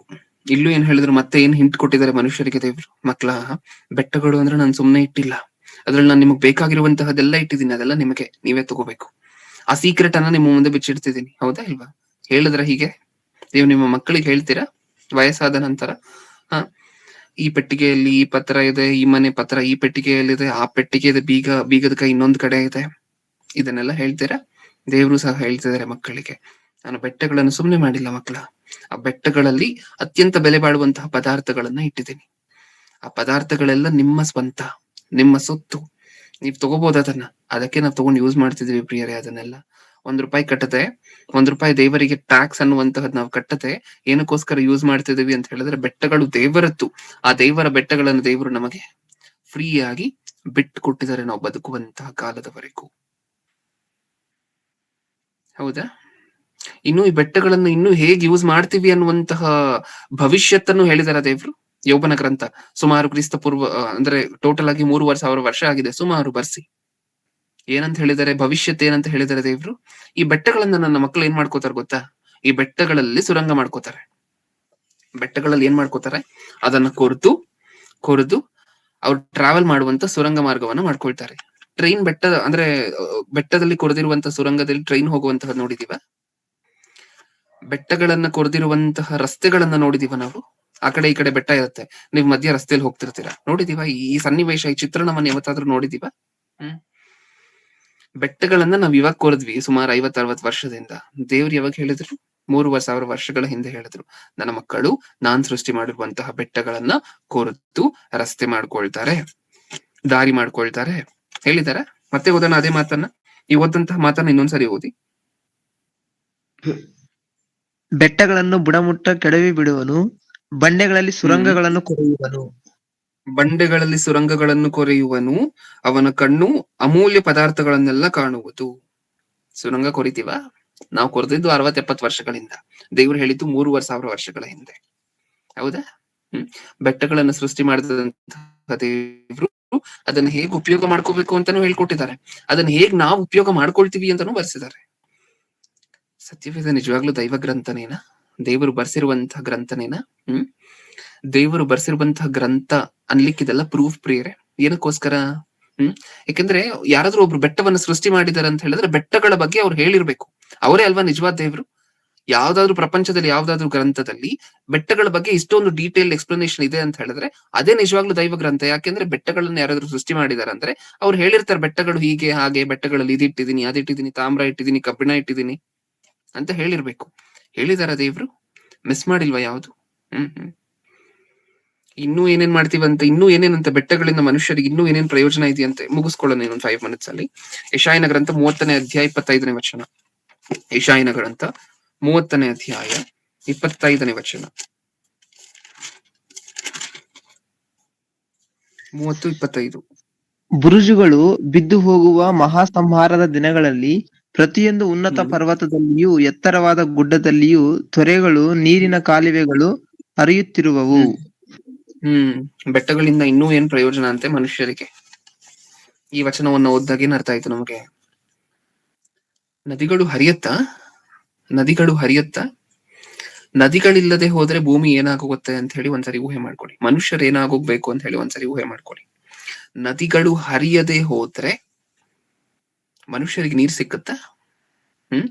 ಈ ಊರಲ್ಲಿ ಹರಿತಿರುವಂತಹ ನದಿ ಇನ್ನೊಂದು ಊರಿಗೆ ಹೋಗುತ್ತೆ. ಈ ಊರಿನಲ್ಲಿ ಹರಿದ ನಂತರ ಇನ್ನೊಂದು ಊರಿಗೆ ಹೋಗುತ್ತೆ. ನಿಜನಾ? ಹೌದಾ? ಅವಾಗ ಈ ಊರಿಗೂ ನೀರ್ ಸಿಕ್ಕತ್ತೆ, ಆ ಊರಿಗೂ ನೀರ್ ಸಿಕ್ಕತ್ತೆ. ಕೆಲವು ನದಿಗಳು ದೇಶ ಬಿಟ್ಟು ಇನ್ನೊಂದು ದೇಶಕ್ಕೆ ಹರಿಯುತ್ತೆ, ಗೊತ್ತಾ? ಚೈನಾ ದೇಶದಲ್ಲಿ ಸೃಷ್ಟಿಯಾಗುವಂತಹ ಹಲವಾರು ನದಿಗಳು ಅಲ್ಲಿಂದ ಮತ್ತೆ ಭಾರತ ದೇಶಕ್ಕೆ ಬರುತ್ತೆ. ಆದ್ರೆ ಚೈನಾ ದೇಶಕ್ಕೂ ಆ ಕಡೆ ನೀರ್ ಕೊಟ್ಟು ಭಾರತ ದೇಶಕ್ಕೆ ಈ ಕಡೆ ನೀರ್ ಕೊಡುತ್ತೆ ಬಂದು. ಹೌದಾ? ಇದು ಏನಕ್ಕೋಸ್ಕರ ಹರಿಯುತ್ತೆ ಗೊತ್ತಾ ಪ್ರಿಯರೇ? ಒಂದು ನದಿ ಒಂದ್ ಕಡೆ ಸೃಷ್ಟಿಯಾಗಿ ಇನ್ನೊಂದ್ ಕಡೆ ಹೇಗೆ ಹರ್ಕೊಂಡು ಹೋಗಿ ಏನಕ್ಕೋಸ್ಕರ ಹರ್ಕೊಂಡು ಹೋಗುತ್ತೆ ಗೊತ್ತಾ? ದೇವರು ಬೆಟ್ಟಗಳನ್ನ ಸೃಷ್ಟಿ ಮಾಡಿರುವಂತ ಕಾರಣಕ್ಕೆ ಮಾತ್ರ ನದಿಗಳು ಹರಿಯುತ್ತೆ. ಬೆಟ್ಟಗಳಿಲ್ಲದೆ ಹೋದ್ರೆ ನದಿಗಳು ಹರಿಯೋದಿಲ್ಲ. ಯಾಕೆ? ನೀವ್ ನೀರನ್ನ ಹೈಟ್ ಅಲ್ಲಿ ಹಾಕಿದ್ರೆ ಅಲ್ವಾ ಕೆಳಗಡೆ ಬರುವಂತಹದ್ದು. ನೀವ್ ನೀರನ್ನ ಹೈಟ್ ಅಲ್ಲಿ ಹಾಕಿದ್ರೆ ಅಲ್ವಾ ಕೆಳಗಡೆ ಬರುವಂತಹದ್ದು. ಎಲ್ಲ ಸಮಾನವಾಗಿದೆ ಅನ್ಕೊಳ್ಳಿ, ಭೂಮಿ ಪೂರ್ತಿ ಸಮಾನವಾಗಿದೆ, ಫ್ಲಾಟ್ ಆಗಿ ಒಂದು ನೆಲದ ರೀತಿಯಲ್ಲಿದೆ. ಅದ್ರ ಮೇಲೆ ನೀರ್ ಹಾಕಿದ್ರೆ ಒಂದ್ ಕಡೆಯಿಂದ ಇನ್ನೊಂದ್ ಕಡೆಗೆ ಹೋಗುತ್ತಾ ಅದು? ನೀವ್ ಹೇಳಿ, ಹೋಗತ್ತಾ? ನೀರು ಹರಿಬೇಕಂದ್ರೆ ಎತ್ತರವಾಗಿರುವಂತಹ ಪ್ರದೇಶದ ಮೇಲೆ ಅದು ಸೃಷ್ಟಿಯಾಗ್ಬೇಕು. ಅಲ್ಲಿ ಎಲ್ಲಿ ತೊರೆಗಳನ್ನು ಎಲ್ಲಿ ನೇಮಿಸಿದಾರಂತೆ ದೇವರು. ನೀರು ಹೊರಗಡೆ ಬರುವಂತಹ ಆ ತೊರೆಗಳು ಅಂತ ಹೇಳಿ ಕರಿತೀವಲ್ವಾ, ಸ್ಪ್ರಿಂಗ್ಸ್ ಅಂತ ಕರಿತೀವಿ ಅದನ್ನ ಇಂಗ್ಲಿಷ್ ಅಲ್ಲಿ. ನೀರು ಅಲ್ಲಿ ಉತ್ಪತ್ತಿ ಆಗ್ತಿರುತ್ತೆ, ಒಳಗಡೆಯಿಂದ ಹೊರಗಡೆ ಬರ್ತಿರುತ್ತೆ ಬೆಟ್ಟಗಳಿಂದ. ಅದು ಹೊರಗಡೆ ಬಂದು ಆ ಬೆಟ್ಟಗಳಿಂದ ಅಪ್ಪಿಂದ ಕೆಳಗಡೆ ಬಂದು ಎಲ್ಲಾ ಊರಿಗೂ ಹರ್ಕೊಂಡು ಹೋಗುತ್ತೆ. ಬೆಟ್ಟಗಳಿಲ್ಲದೆ ಹೋದ್ರೆ ನೀರ್ ಇಲ್ವಾ? ಇಲ್ಲ. ಅದನ್ನೇ ಈ ವಚನದಲ್ಲಿ ಬರ್ಸಿರುವಂತಹದ್ದು. ಇನ್ನೊಂದ್ಸರಿ ಓದೋಣ. ಬುರುಜುಗಳು ಬಿದ್ದು ಹೋಗುವ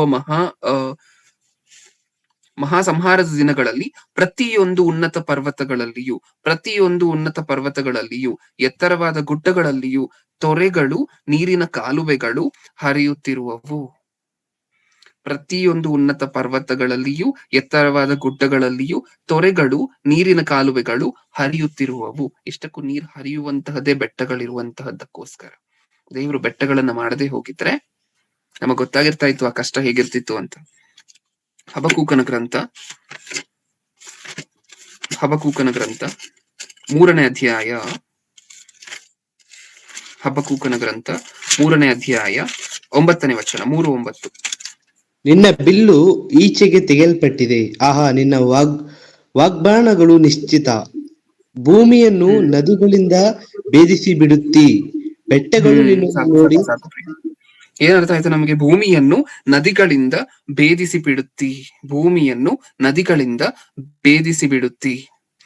ನದಿಗಳು ಮತ್ತೆ ಬಂದು ಎಷ್ಟೊಂದು ನದಿಗಳಿದೆ ಪ್ರಪಂಚದಲ್ಲಿ. ಆ ನದಿಗಳು ಮೇಲಿಂದ ಹರಿಬೇಕಾದ್ರೆ ಒಂದೇ ನದಿ ಆಗಿರುತ್ತೆ, ಕೆಳಗಡೆ ಬರ್ತಾ 2 ನದಿ ಆಗೋಗುತ್ತೆ, ಡಿವೈಡ್ ಆಗೋಗುತ್ತೆ.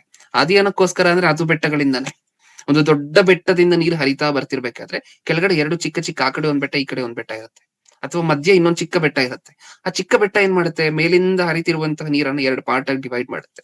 ಅದು 2 ಊರುಗಳಿಗೆ ಹೋಗುತ್ತೆ. ಈಗ ಒಂದು ಊರಿಗೆ ಹೋಗುವಂತಹ ನೀರು 2 ಊರುಗಳಿಗೆ ಹೋಗುತ್ತೆ, ಒಂದು ದೇಶಕ್ಕೆ ಹೋಗುವಂತಹ ನೀರು 2 ದೇಶಕ್ಕೆ ಹೋಗುತ್ತೆ.